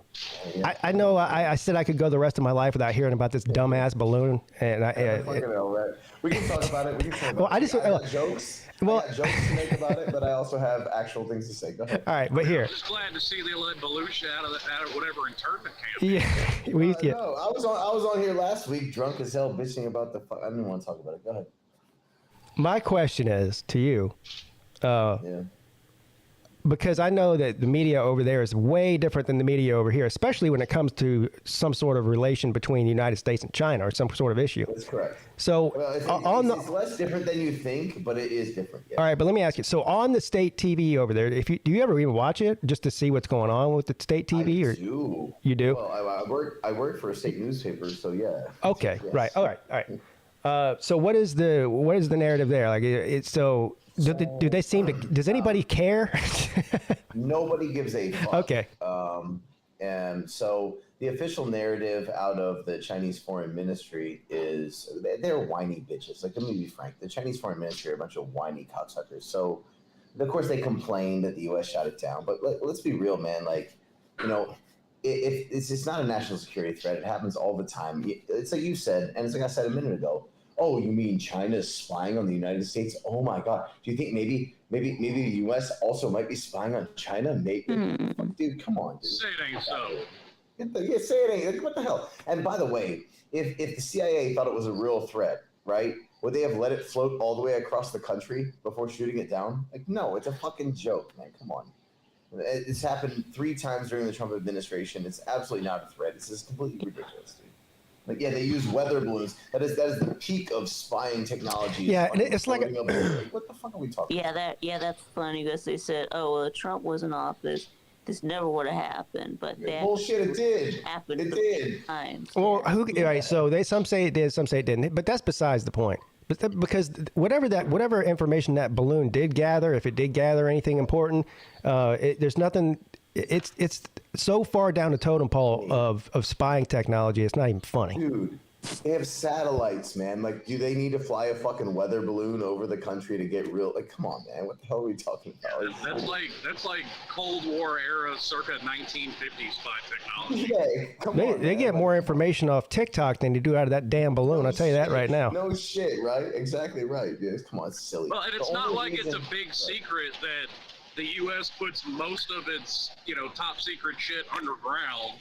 So what the fuck is a balloon really going to tell you? Yeah. Which is why the CIA didn't give 2 fucks about it. They let it float all across the country. The only reason they shot it down was because it became public news, right? I mean, China shut it down was because it hit the news. China even knows Nate the Great's search history on his computer. Uh-oh. Yeah. And there's a lot going on there. Well, no, I was just going to say, I feel like it was because it did go over South Carolina. So it might have been a little bit of recon on the Slob Olympics because they heard that America's best and finest were going to be convening there soon. That is true. That is true. Yeah, we'll put those Beijing games to shame. I ain't got Yeah, nothing do for it. this. Smash it up, dude. Well, Anyway. me doing some recon because, one of these years I want to make it to the fucking Slob Olympics and fuck y'all up. I do think it's funny, though, that they used a missile to take that thing down. I mean, that's the most American thing ever. It's the F-22. It's the F-22's first ever kill. Was a fucking So the F-22 wasn't used at all in the no Iraq War or anything? The first thing an F-22 has ever shot down. It's new. Yeah. Well, the F-35 is more new than the F-22. Well, I'm about to say the F-22 isn't really new. That thing's been around since the late 90s. Yeah. We've been wasting billions of dollars on that bullshit for a long time. I guess it's not new, but it just hasn't been used that much because I think throughout most of the war we're using F-18s. Yeah. I'm not an To be aviation honest, expert, but even shooting the damn thing down with an F-22 is overkill because, Obviously, this isn't World War II. Those aren't 50 cals. That's like 20, 30 millimeter cannons. Yeah. On those things. Right. It's a fucking balloon. It's a fucking balloon. Come on. The other thing is, I could have taken that sumbitch out with a 30-06. I really don't have a problem with them shooting it down because they probably should have shot it down earlier. But either way, I don't have a problem with them shooting it down. But what's the point in shooting it down after it's already left the continental U.S.? It's on the way out to sea. What's the point then? Well, I guess that was their point, that it's not, no risk of it landing in somebody's backyard and fucking up their manicured lawn. Yeah, but it flew over, sir. Exactly right. Yeah, fucking up there. But I've heard that excuse. You're a truck driver, Slim. Most of the country is completely empty. When it was flying over some empty area of the United States, they could have shot it down there. Oh, I mean, I completely agree because people, like, I have fun with the people that say that the U.S. is overpopulated. Sir, you've never been to West Texas. There ain't a fucking thing out there. Yeah, that thing flew over like Montana. There ain't nothing out there. You've never been to fucking Eastern China. It's about overpopulated. Good Lord. Or Bangladesh or India. If they would have shot that thing down when it was over Montana, there would have been a less than 1% chance that it would have even killed a cow, let alone a person. Oh, shit. More likely to kill a cow than a person, by the way. Yeah. Now, do you realize how funny? Slim, you're right, though. Dude, if it was actually a national security threat, they would have shot it down as soon as it entered U.S. airspace. Like, they don't give a fuck. They knew it was there. They're not worried about that fucking bullshit. They're not getting any sensitive information from us on this shit. Come on, dude. And it is funny to watch,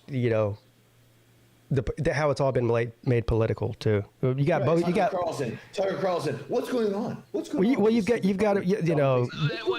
Well, let's not act like Don Lemon's not doing the same. Yeah, right. Thing. Sure, fuck him too. Yeah, they say that is because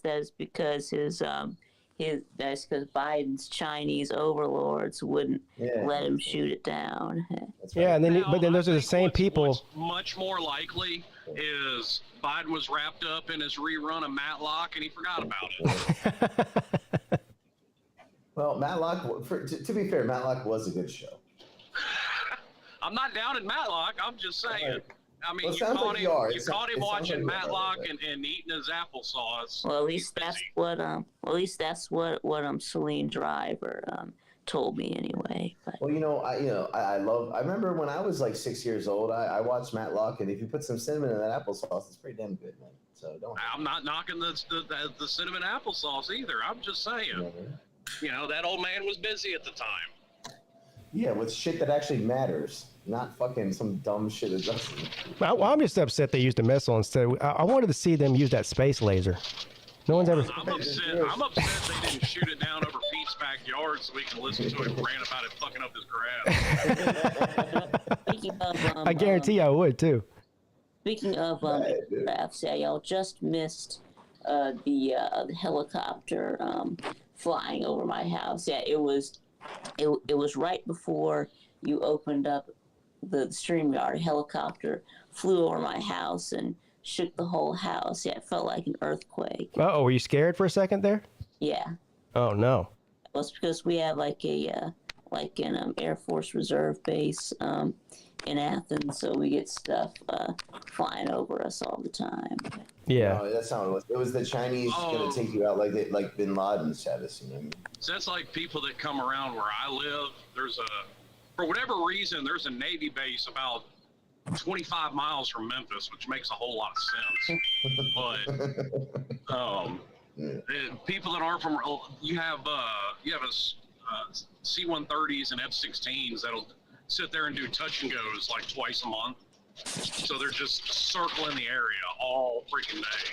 And people that aren't from around here are like, what the fuck's going on? Yeah, I mean, that's like here we have the Air Force base. Well, it's a joint base now, but it used to be an Air Force base. But anyway, we got the C-17s mainly that fly out of here.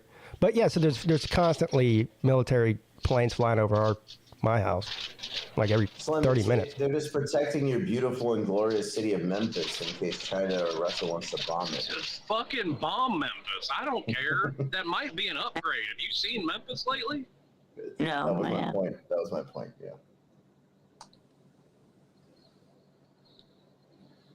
Oh, anyway. It's good. Bombing Memphis makes about as much sense as bombing Afghanistan. You can't bomb these fuckers back into the Stone Age. Mike wants to know, are there any good free VPNs? I don't know how. Is anything free? Not really, probably not. Where would you get a free VPN A from? life lesson, sir. You get what you pay for. No. Yeah, I don't use it. Yeah, I use my NordVPN. Oh, okay. So- I see what he's saying. He's talking about like a free service. Right. So, all right. So a VPN is integral to my entire life. Like if I can't use a VPN, I can't talk to you right now. Right. Free VPNs are not where it's at. A lot of people use Astral, and they use Express are the big two ones. How much does that cost? Small one based out of Hong Kong. So I use a small one based out of Hong Kong that's better, and I pay $72 a year for it. Oh, that's $72 a it? year. That's not much at all. Yeah, I want to keep my phone from getting viruses. So. Well, I don't know what kind of website you're going on, Vane. But it's going to help you from preventing. It's going to help you prevent your data from getting tracked. Yeah, probably. Yeah. You can still get a virus with a VPN. Well, I don't know. Well, I mean, I haven't gotten any of those. Your phone has a virus pop-ups lately, so. Yeah, I would just ignore those. That's exactly what they are. Those are viruses. Or malware. Well, as long as your browser history doesn't match Nate the Great, you'll be okay as far as viruses go. But I'm saying that when I started using a VPN, that stuff went away. So. Maybe I'm lucky because I've had to use a VPN for the last 14 years consistently to watch porn. So every time I do watch porn, I've never seen a single thing. I don't even know what you're talking about because I've been on a VPN every time. Yeah, I've never used a VPN. My wife has to use one for work because it's sensitive information. And make her use one. Been infected with 14. Uh-oh. They've been hacked into Vic's Yeah, it's StreamYard. it. There you go. There you go. There you go. See, I'm the same way as you, Pete. But we ended up getting one for free because my wife's work, sent some information and all that. But it's one that's normally paid for. It's not a free service for everybody. You got it. Yeah. We just don't have to pay for it. Somebody else does. Paying. Gotcha. Somebody's paying. Yeah, so a quote unquote free VPN that's free for everybody is shit. Don't use that.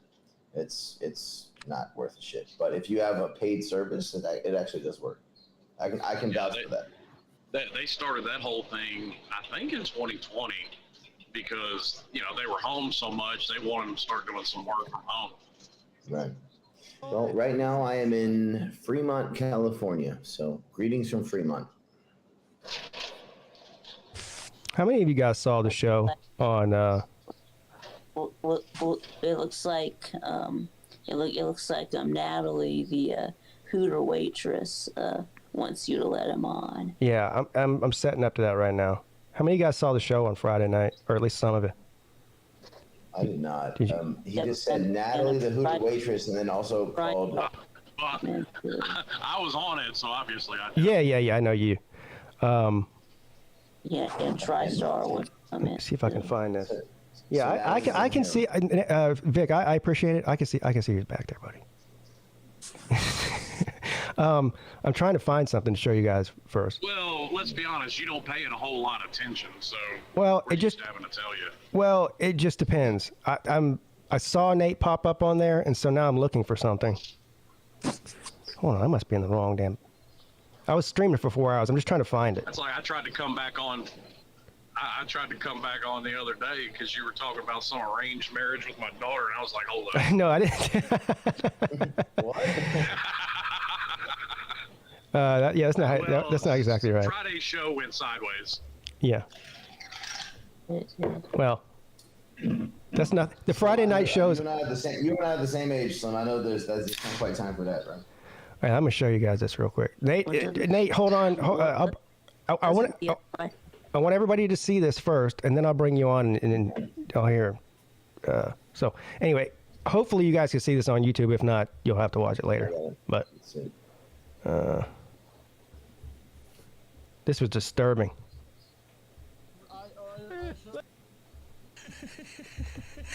Oh my god. What the fuck? Oh god. I got fucking tiny white was orange. I feel traumatized. I about pissed myself watching this. Does anyone know that it's gonna be one chocolate? Deep breaths, everybody. Rob, this is hey, let me tell you something. Rob just said, "What the f is this, sir?" This is a preview of the Slob Olympics right here. that is Nate the Great's Slob Olympics costume. He's got he ordered a Hooters waitress outfit off of Amazon and put it on. Oh, Jesus. Natalie, yeah. Yeah, this is not very well. we still haven't decided if we're gonna call her Natalie or. I like how he just keeps grabbing at the shorts and pulling it out of his junk, like as it keeps riding up. Nate. Well, I'm taking my ass off in the fucking basement.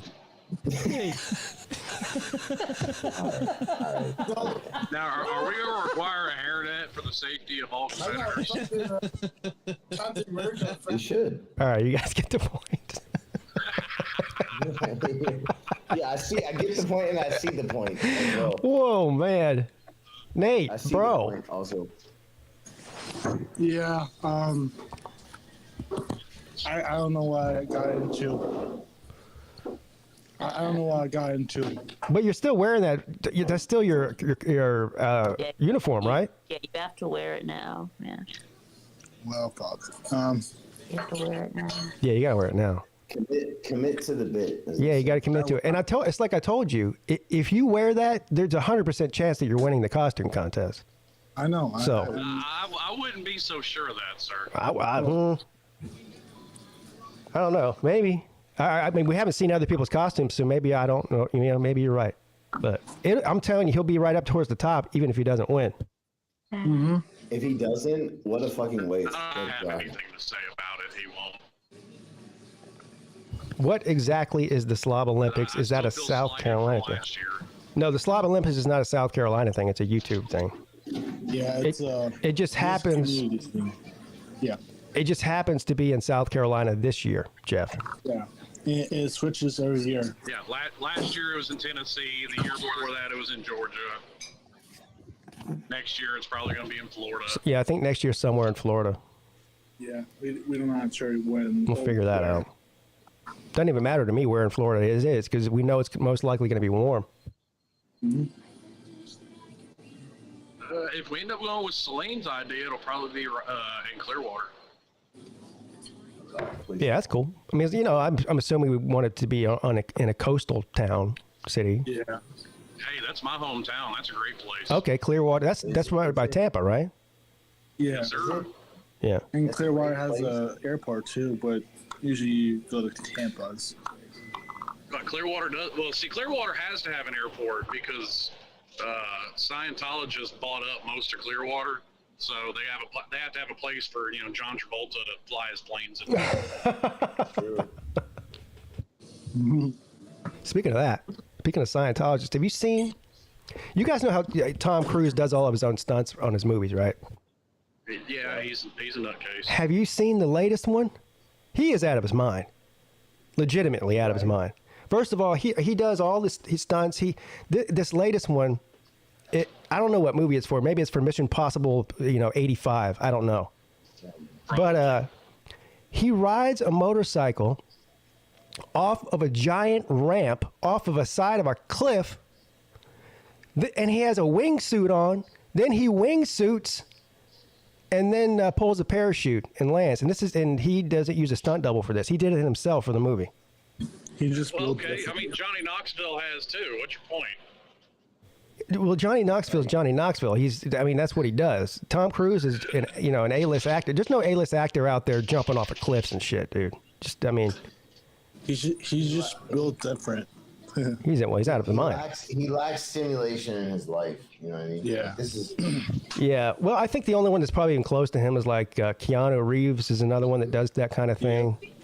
Like Jackie Chan as well. Jackie Chan does that. Like all the skydiving scenes in Point Break, that was actually really Patrick Swayze and Keanu Reeves doing that. Pete, you're one to talk about skydiving. What the fuck? Really? Yeah, but again, I'm not an actor. Yeah, so if you fucking splat on the pavement like a pancake, it's no worries, right? Yeah. I mean, I would do it for recreation. I don't know if I'd do it for a movie. Yeah. Why not? They're getting paid. Wait a minute. They're getting paid millions of dollars to do it, so they have a little more incentive than you. No shit, you're paying to do it. Yeah, would you do it for $20 million? I would. Would you do it to pay $500? Well, plus, if they're doing it for the movie, they're probably having to do it over and over and over and over, like multiple or dozens of times, which increases your risk of, catastrophic failure even more. Okay.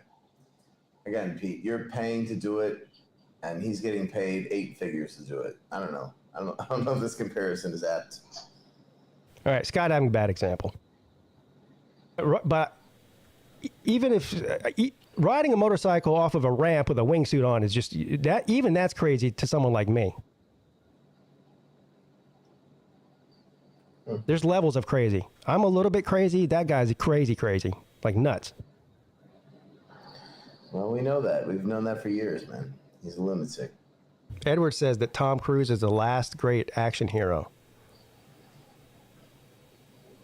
Is he? I don't know about that either. I don't know. Oh, the name of the movie? Because then you would have to put him in the stratosphere of like a Chuck Norris, and that's just offensive. Jackie Chan, bro. Jackie Chan's all right. Bruce Lee, way better than Jackie Chan, by the way. Fuck Jackie Chan. I'm going to show you guys. What should I type in here? Tom Cruise. What's it called?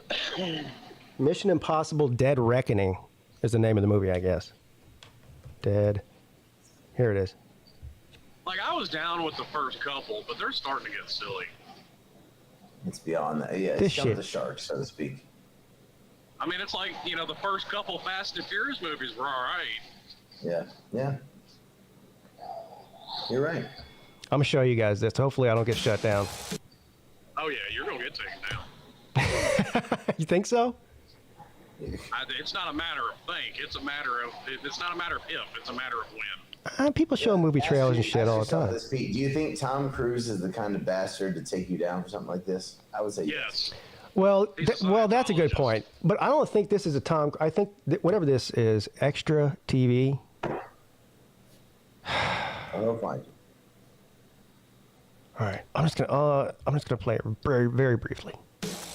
And shout out to Extra TV for the content. Yes, that shout out to Extra TV for the amazing. You talked about playing something that would give you a strike, and they shut you down.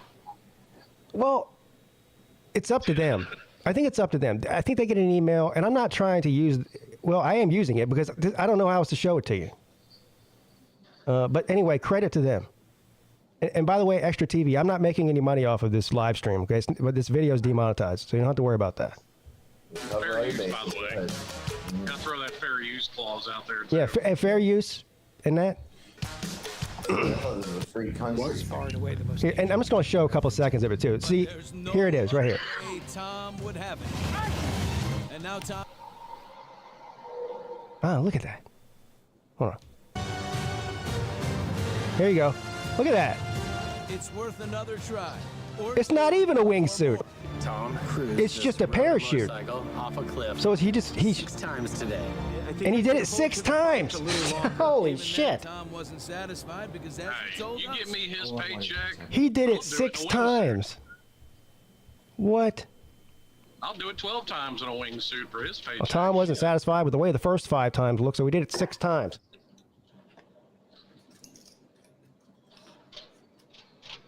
Yeah, we're just reacting. Yeah.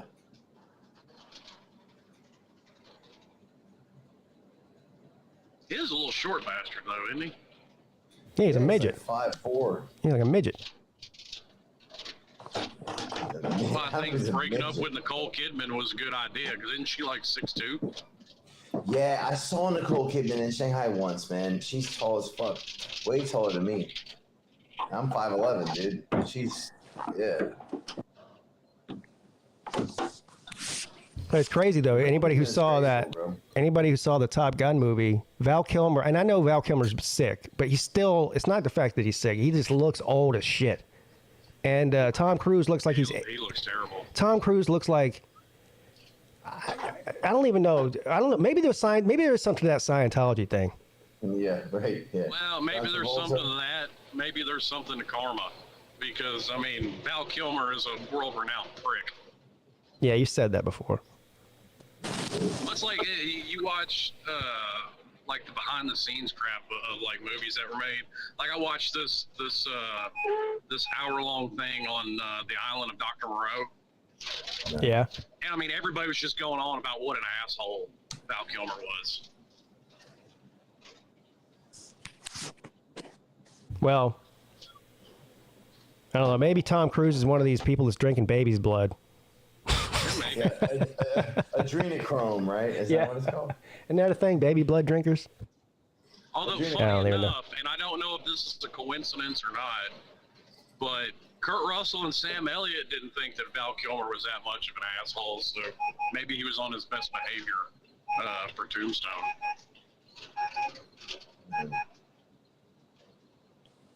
Lizard face.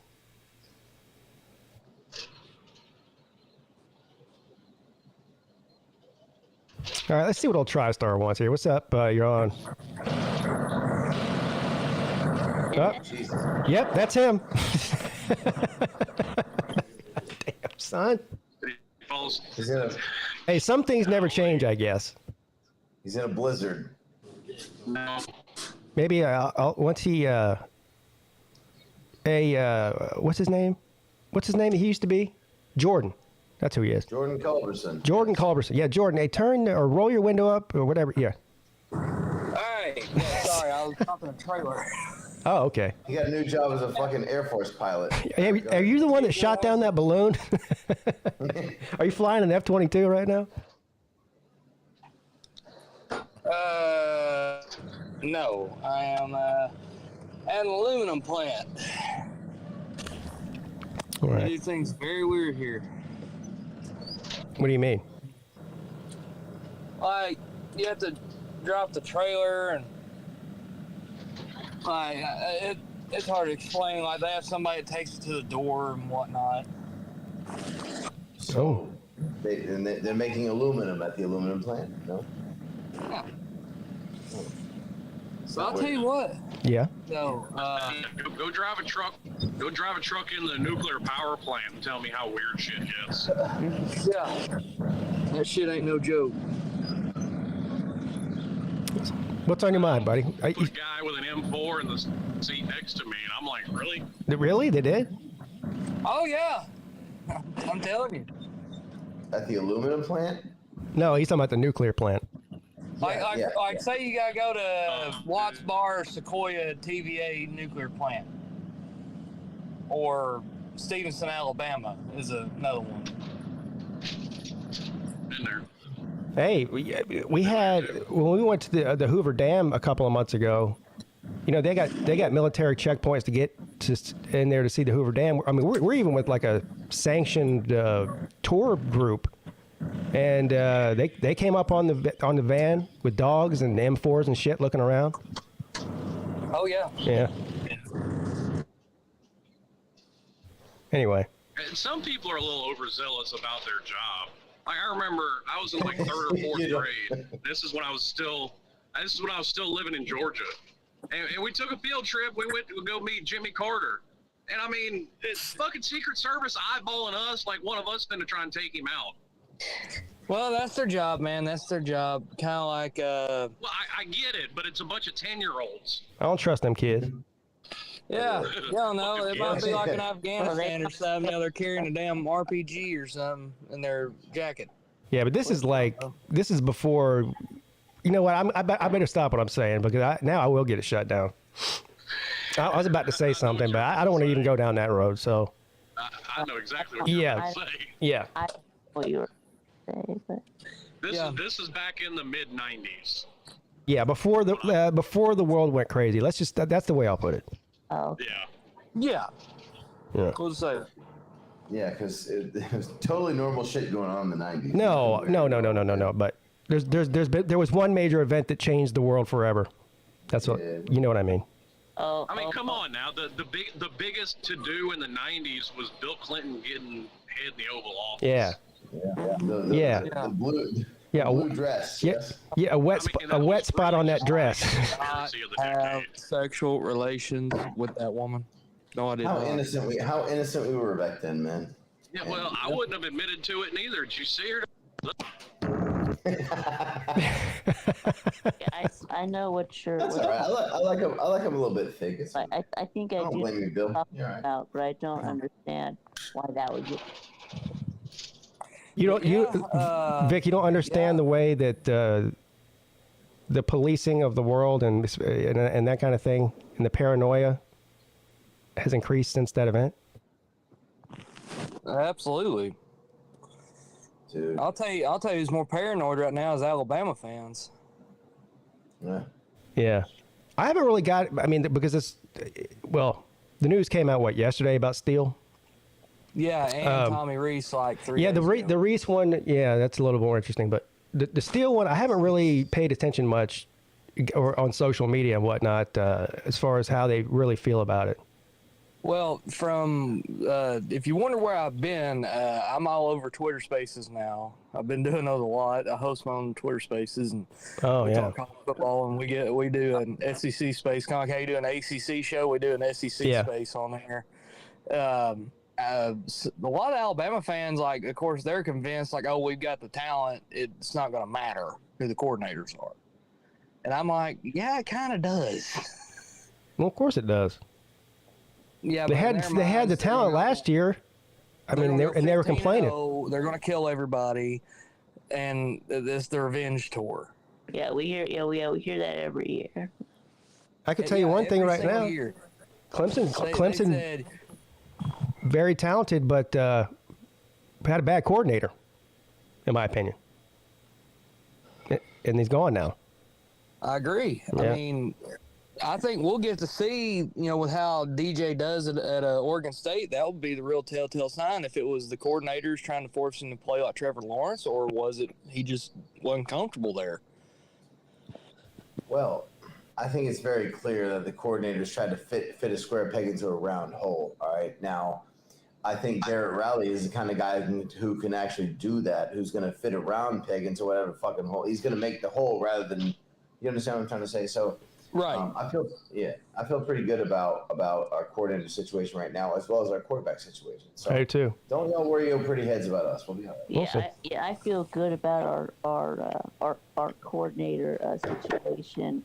Well, of course you feel good about Todd Monken.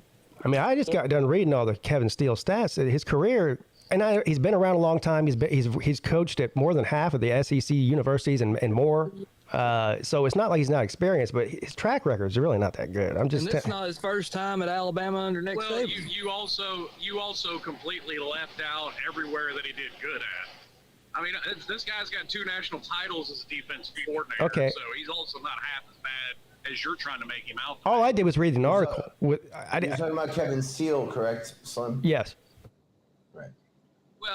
Well, I'm not saying that he's a Will Muschamp level defensive coordinator, but I mean you can pull up bad games and bad seasons from literally every defensive coordinator in football.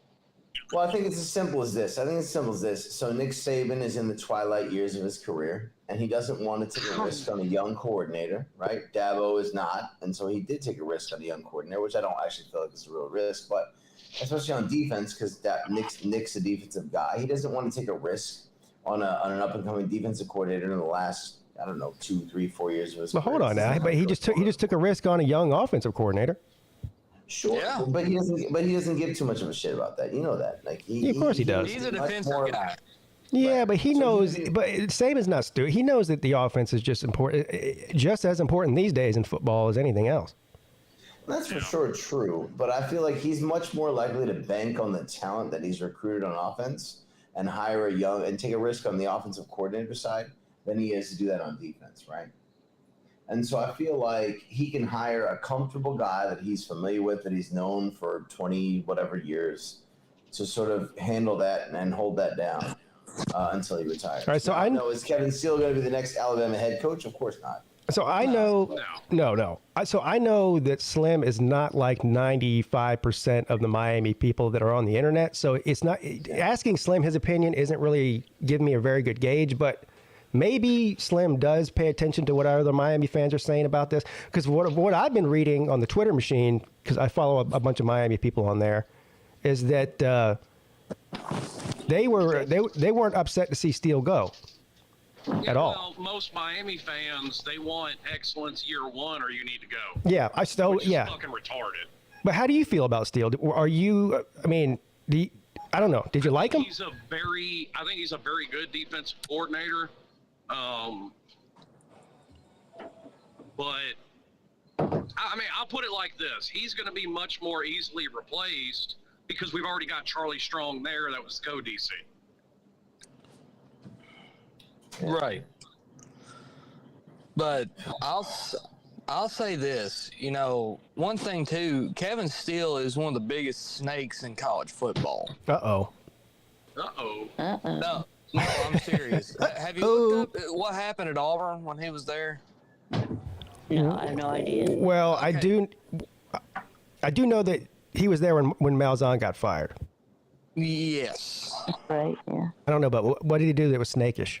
Well, basically, he went to Rodney Garner and was telling him things like, Malzahn wants to get rid of you and all that stuff, and he kind of played to the boosters because the boosters at the time apparently were wanting to get rid of him, and he kind of played to that because he thought he would be the head coach.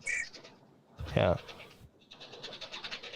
I don't know anything about that, but I mean, I don't know Kevin Steele personally, so I mean, I don't. And that sounds like a whole bunch of through the grapevine bullshit. Also, when you've been in college football as long as Kevin Steele has, and you've been around and coached with so many different teams and so many different other assistant coaches, like there's not a coach out there where there can't be somebody that's worked with them at some point in the past 20 years who goes, yeah, that guy's a fucking asshole. He did this and he did that. Like, yeah, because he was at Clemson, wasn't he? Yeah, he got fired. by Dabo. I mean, he started off at Nebraska under Tom Osborne, was under Bobby Bowden until he had his head coaching debacle at Baylor. Which, I mean, whatever. Some coordinators turn out to be good head coaches, and some don't. Will Muschamp is an elite defensive mind. He's a terrible head coach. Yeah, that's true. But yeah, like I said, I just feel like, you know, I'm on a wait and see with this. No, I think we all are. I mean, my general overall problem with him leaving is the same one I have with you know, Mario's half retarded ass firing Gaddis year one. You're not going to build anything with constant fucking turnover. Constant turnover, man. Take it from a Tennessee fan. Yes. You ain't telling me no. Miami and Tennessee started right about the same time. Yep. And that's why I done pissed off Miami fans. I said they're going to have the same record this coming year or worse. Man, your lips to God's ears, bro.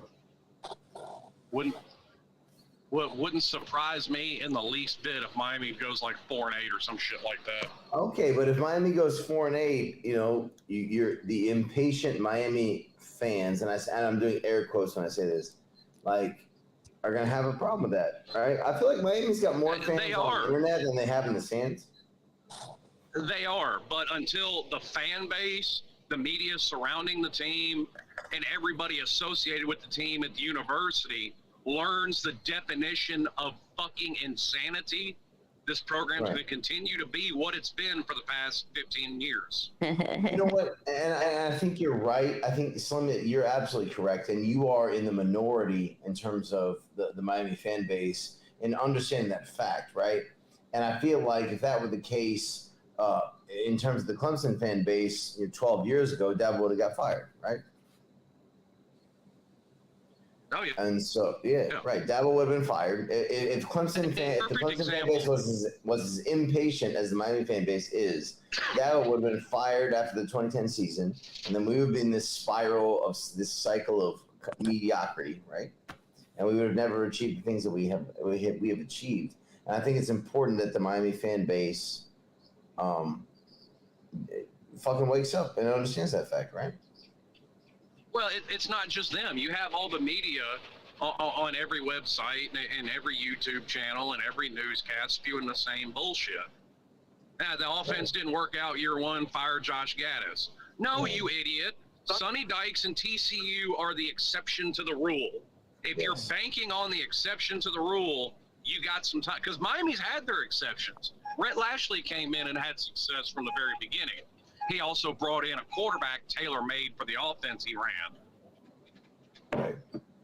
Right. So Miami's had their exceptions. When James Coley first became offensive coordinator under Al Golden, they had success year one. That was their exception. Sometimes it works out like that. The vast majority of the time, year one, you're shit.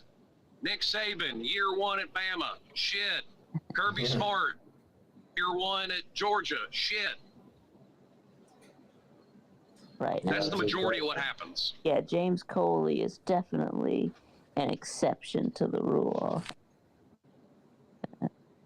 But a lot of Miami fans want to look at TCU or even what happened with Rhett Lashley, and they want to say the exception disproves the rule. No, numbnuts, it proves it. Jeff Nelson says, what did they pay Dabo? Is he up there? Dan Enos was shit. Is he up there with Saban? Yeah, they paid Dabo $115 million over 10 years. So $11.5 million a year. So I don't know what Saban makes. It's about, I don't know, it's somewhere around there. Yeah, right around the same, more than likely. I'm sure Kirby's right close to that as well.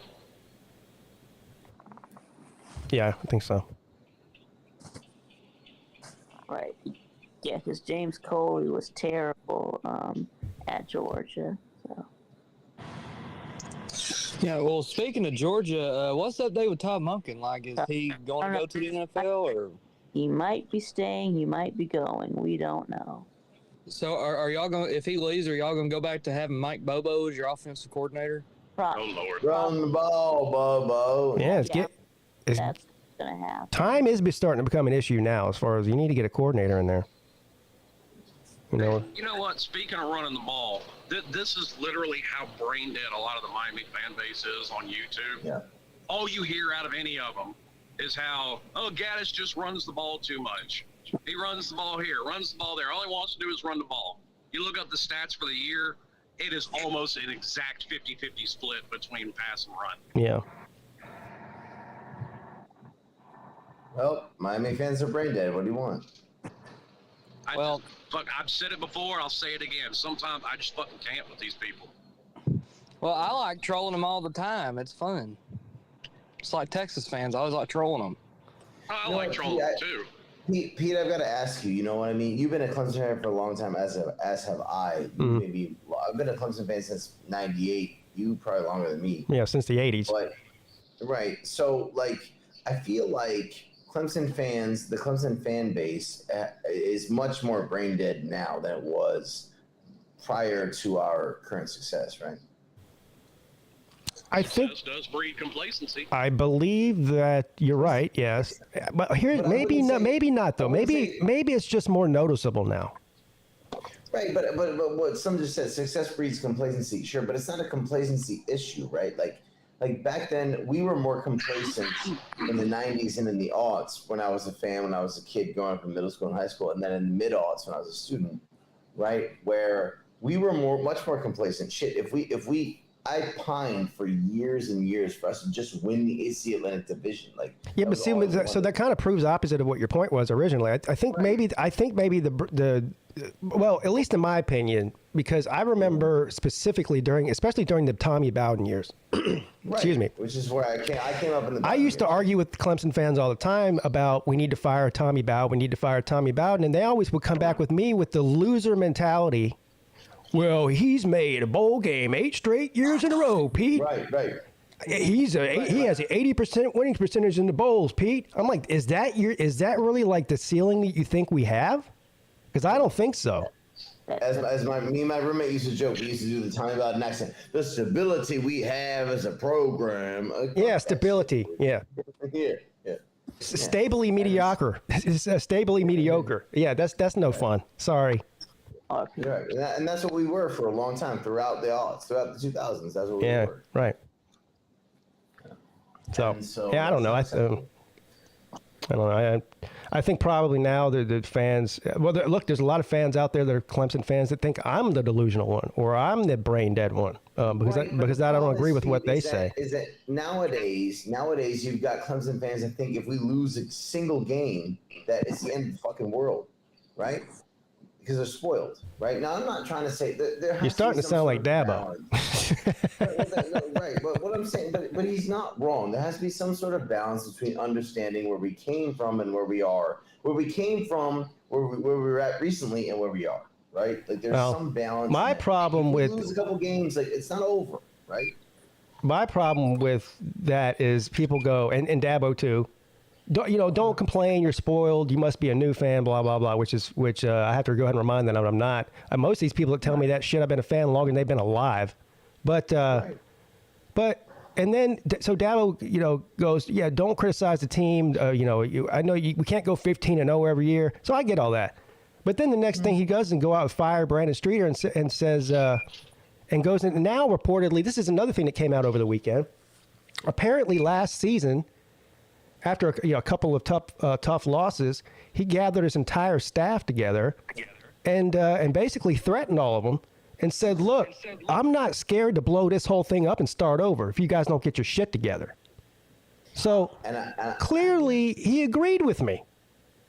Right, and clearly he agrees with us, right? But I think, look, I'm not somebody who's going to settle and be complacent, right? Clearly, just because we were going 8-4 and 7-5 when I was in school doesn't mean that that's acceptable now, right? Yeah. But Clemson went 10-2 this year, and you lost to Notre Dame. You're not going to beat South Carolina every damn year as much as you want to. No. So how bad was this year really? We should have beat them this year, and honestly, I think that loss was the catalyst for change. I think that's game, dumb.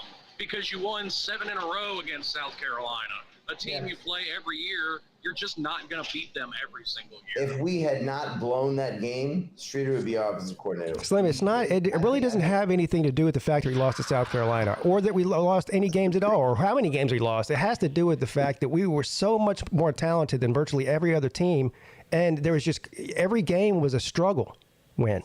Not every game, but most of them. Miami's been the most talented team in the Coastal since they joined. And it's never won it once, and then you got murked by us, yeah. Yep. So, but well, we won it twice. One of the years we were on the Slim, if you watch Clemson football last year, it looked like, and I know you can quote record and all that, but that's great. And I do think a 10-win or 11-win season is a great season, no matter who you are. I'm not saying it's not, but they just looked like they didn't know what they were doing. It was pretty bad. It was pretty tough to watch. And I'm not saying that they were world beaters offensively, but even the offense compared to the previous season was miles better. Yeah, but it still wasn't good enough, was it? And I agree with you. Well, neither was your defense either. And I don't hear anybody talking about that. Well, all I keep hearing is from Clemson fans is, oh, well, you beat up a backup team in the Orange Bowl. I'm like, well, we were a backup team too. I don't know what Clemson fans you're talking to. I never said that. I don't give two nor one half of a fuck about the Orange Bowl. Shut the fuck up, dude. I don't care about the Orange Bowl. Shit doesn't matter. No one gives a shit. And I wish it did, but it doesn't. So, yeah, I do. I still care about bowls like that. Yeah, I wish we had won, but that doesn't mean a shit about our program's direction. Like, shut up. Again, see, now we talk about the Tennessee game. This is a prime example of exactly what I was trying to explain to Slim a minute ago. Is losing to Tennessee a bad thing necessarily? No. But it's not even the fact that they lost. It's how they lost. They got drug up and down the field for 4 quarters. We had 6 possessions in the red zone and scored like 3 points. Like, yeah, but we just couldn't make a field goal. Well, yeah, okay, but even so, is a much better program than us because of the final score. Joe Milton. Your defense got fucking embarrassed by Joe Milton. Yeah, Joe Milton's out there looking like fucking Bryce Young, dude, throwing the ball all over the field and nobody can stop him. All right, cool. Yeah, we'll catch you next year, man. Tennessee is garbage. Get the fuck out of my face. Well, there you go. Well, hey, at least we both can get revenge on the Pecker man in 23. Rob says that bowl games mean nothing unless it's the CFP. Well, I don't know. Maybe they mean nothing to you. I don't believe that. They don't mean nothing to me. No, it's important. I would have rather beaten Tennessee, but if a Tennessee fan comes at me and saying, "Oh, we're a better program than you because we won that game," fuck off. Said that. I never said that. I don't know. Right now, you guys are a better program because y'all been more consistent over the last, say, 8-9 years. All right, cool. Yeah, I mean, Tennessee is on par with Miami over the last 15 years. That's just a fact. Yeah. Trust me, I have no room to brag right now. I'm just saying. If Tennessee builds on that win and comes back hard next year and wins the SEC, you're fucking awesome. And I would love to see that because you don't want to see Georgia or Alabama win again. Good on you, look, dude. But like, if you're gonna come on talking shit at Clemson about like, oh, we beat you in the Orange Bowl, like, what do you mean, dick? Well, Rob says, what do you get from these non-playoff games? I don't know. To me, there's still prestige around these big bowls, whether it's a playoff game or not. That's just, I mean, I don't know. I guess it's a matter of perspective. I agree with you, Pete, but like, come on, this is like, look. I still think winning the Sugar Bowl. So hold on, SEC people out there. There's a lot of SEC people that watch this show. You're telling me that so if you don't make the CFP, but you do win the Sugar Bowl, that's not a big deal? To me, that is a big deal. Yeah, I think it is too. Orange Bowl, winning a New Year's Six period, still a big deal. Of course. I think that it was a big win for Tennessee, and I congratulate Tennessee on that win. I think Tennessee had a great season. I think the Tennessee fans should be proud of the season that they had. I am. Right, and you should be. Right? I mean, but what I'm saying is like, we'll see what happens next year. If Tennessee comes in next year and has a great season and challenges and/or wins the SEC title, awesome, right? It's awesome. But because Tennessee beat Clemson in the Orange Bowl doesn't mean that Tennessee's like great now all of a sudden. Like it doesn't. No. Tennessee's got a lot of question marks coming into this year. Go ahead. I support Tennessee. I support. Yeah, I was just going to answer those. You said a lot of question marks. Okay, I can fill all those. So basically, yes, what he's referring to is losing Hendon Hooker, losing Jalen Hyatt, Cedric Tillman. Cedric Tillman barely played this past season. He was injured most of the year. Well, we've still got Brew McCoy, who I think you'll see a lot more of. I think you're going to see a lot more play action. They're going to tailor the offense more to Joe Milton's strength.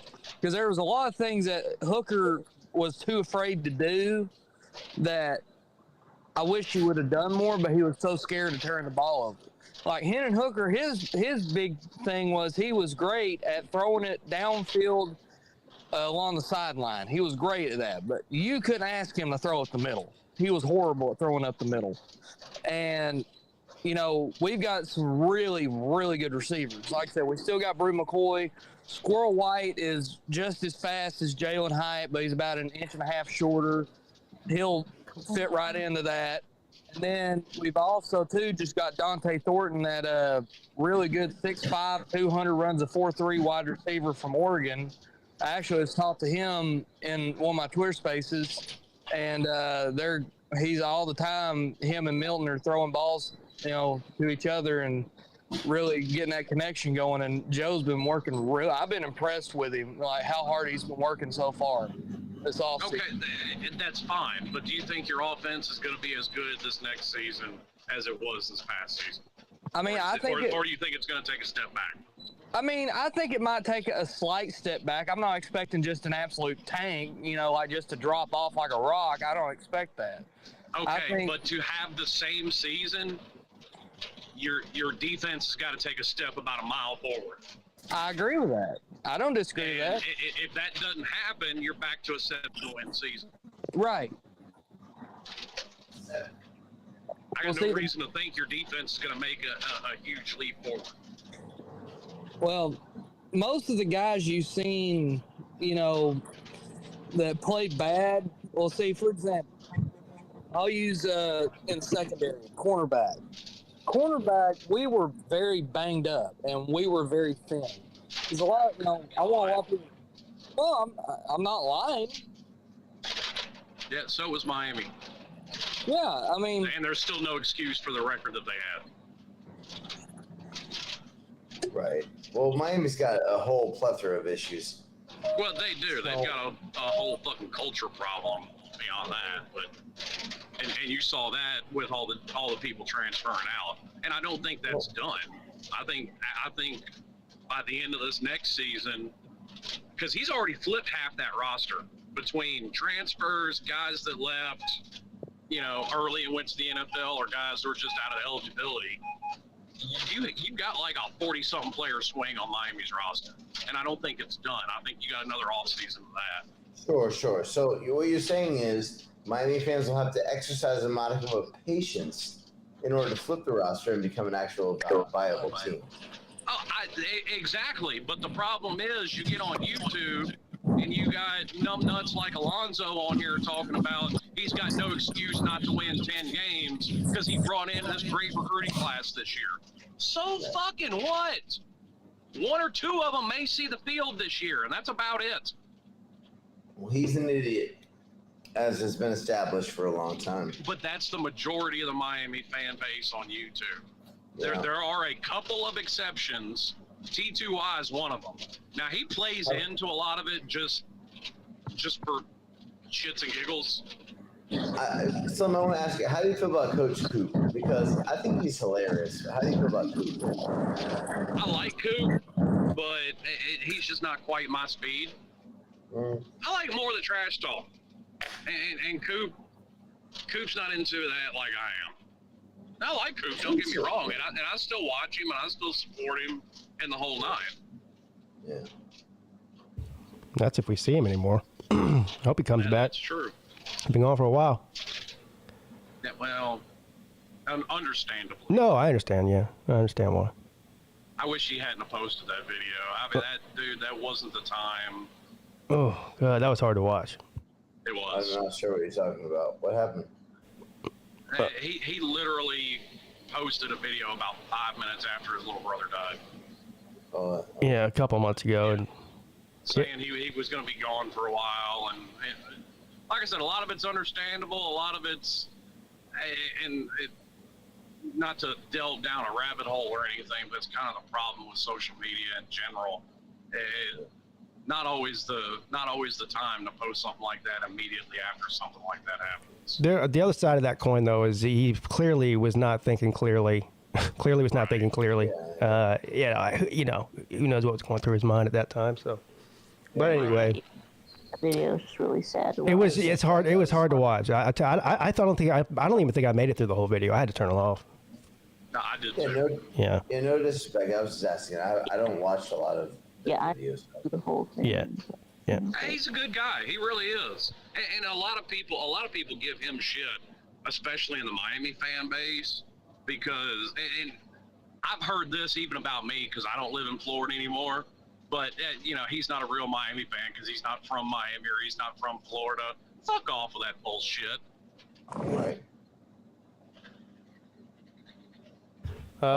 Anyway, guys, I just realized what time it was. I'm way over. I do have to go. So, end the show.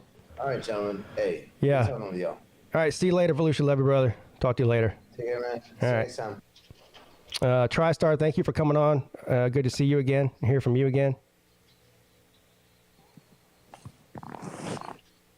All right. Talk to you later.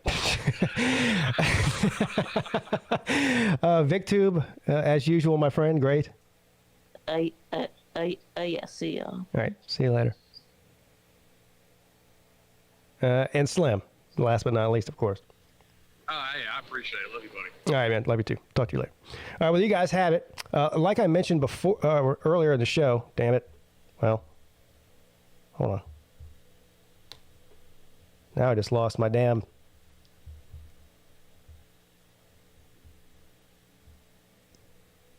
As I mentioned earlier at the beginning of the show, check out the Lunch Buddy show tonight if you're at all interested in the Slob Olympics. We're going to start doing the betting odds for the slobs. So that'd be last year when we started doing the betting odds for the slobs. It was one of the funnest, best videos or live shows that we did leading up to the event. We'll also not just talk about the Slob Olympics. We'll also talk about, I'm sure, all of the coordinator hires that have been going on around the country over the past week or so. Some very interesting ones there. All right, guys, have a great day. I will see you guys.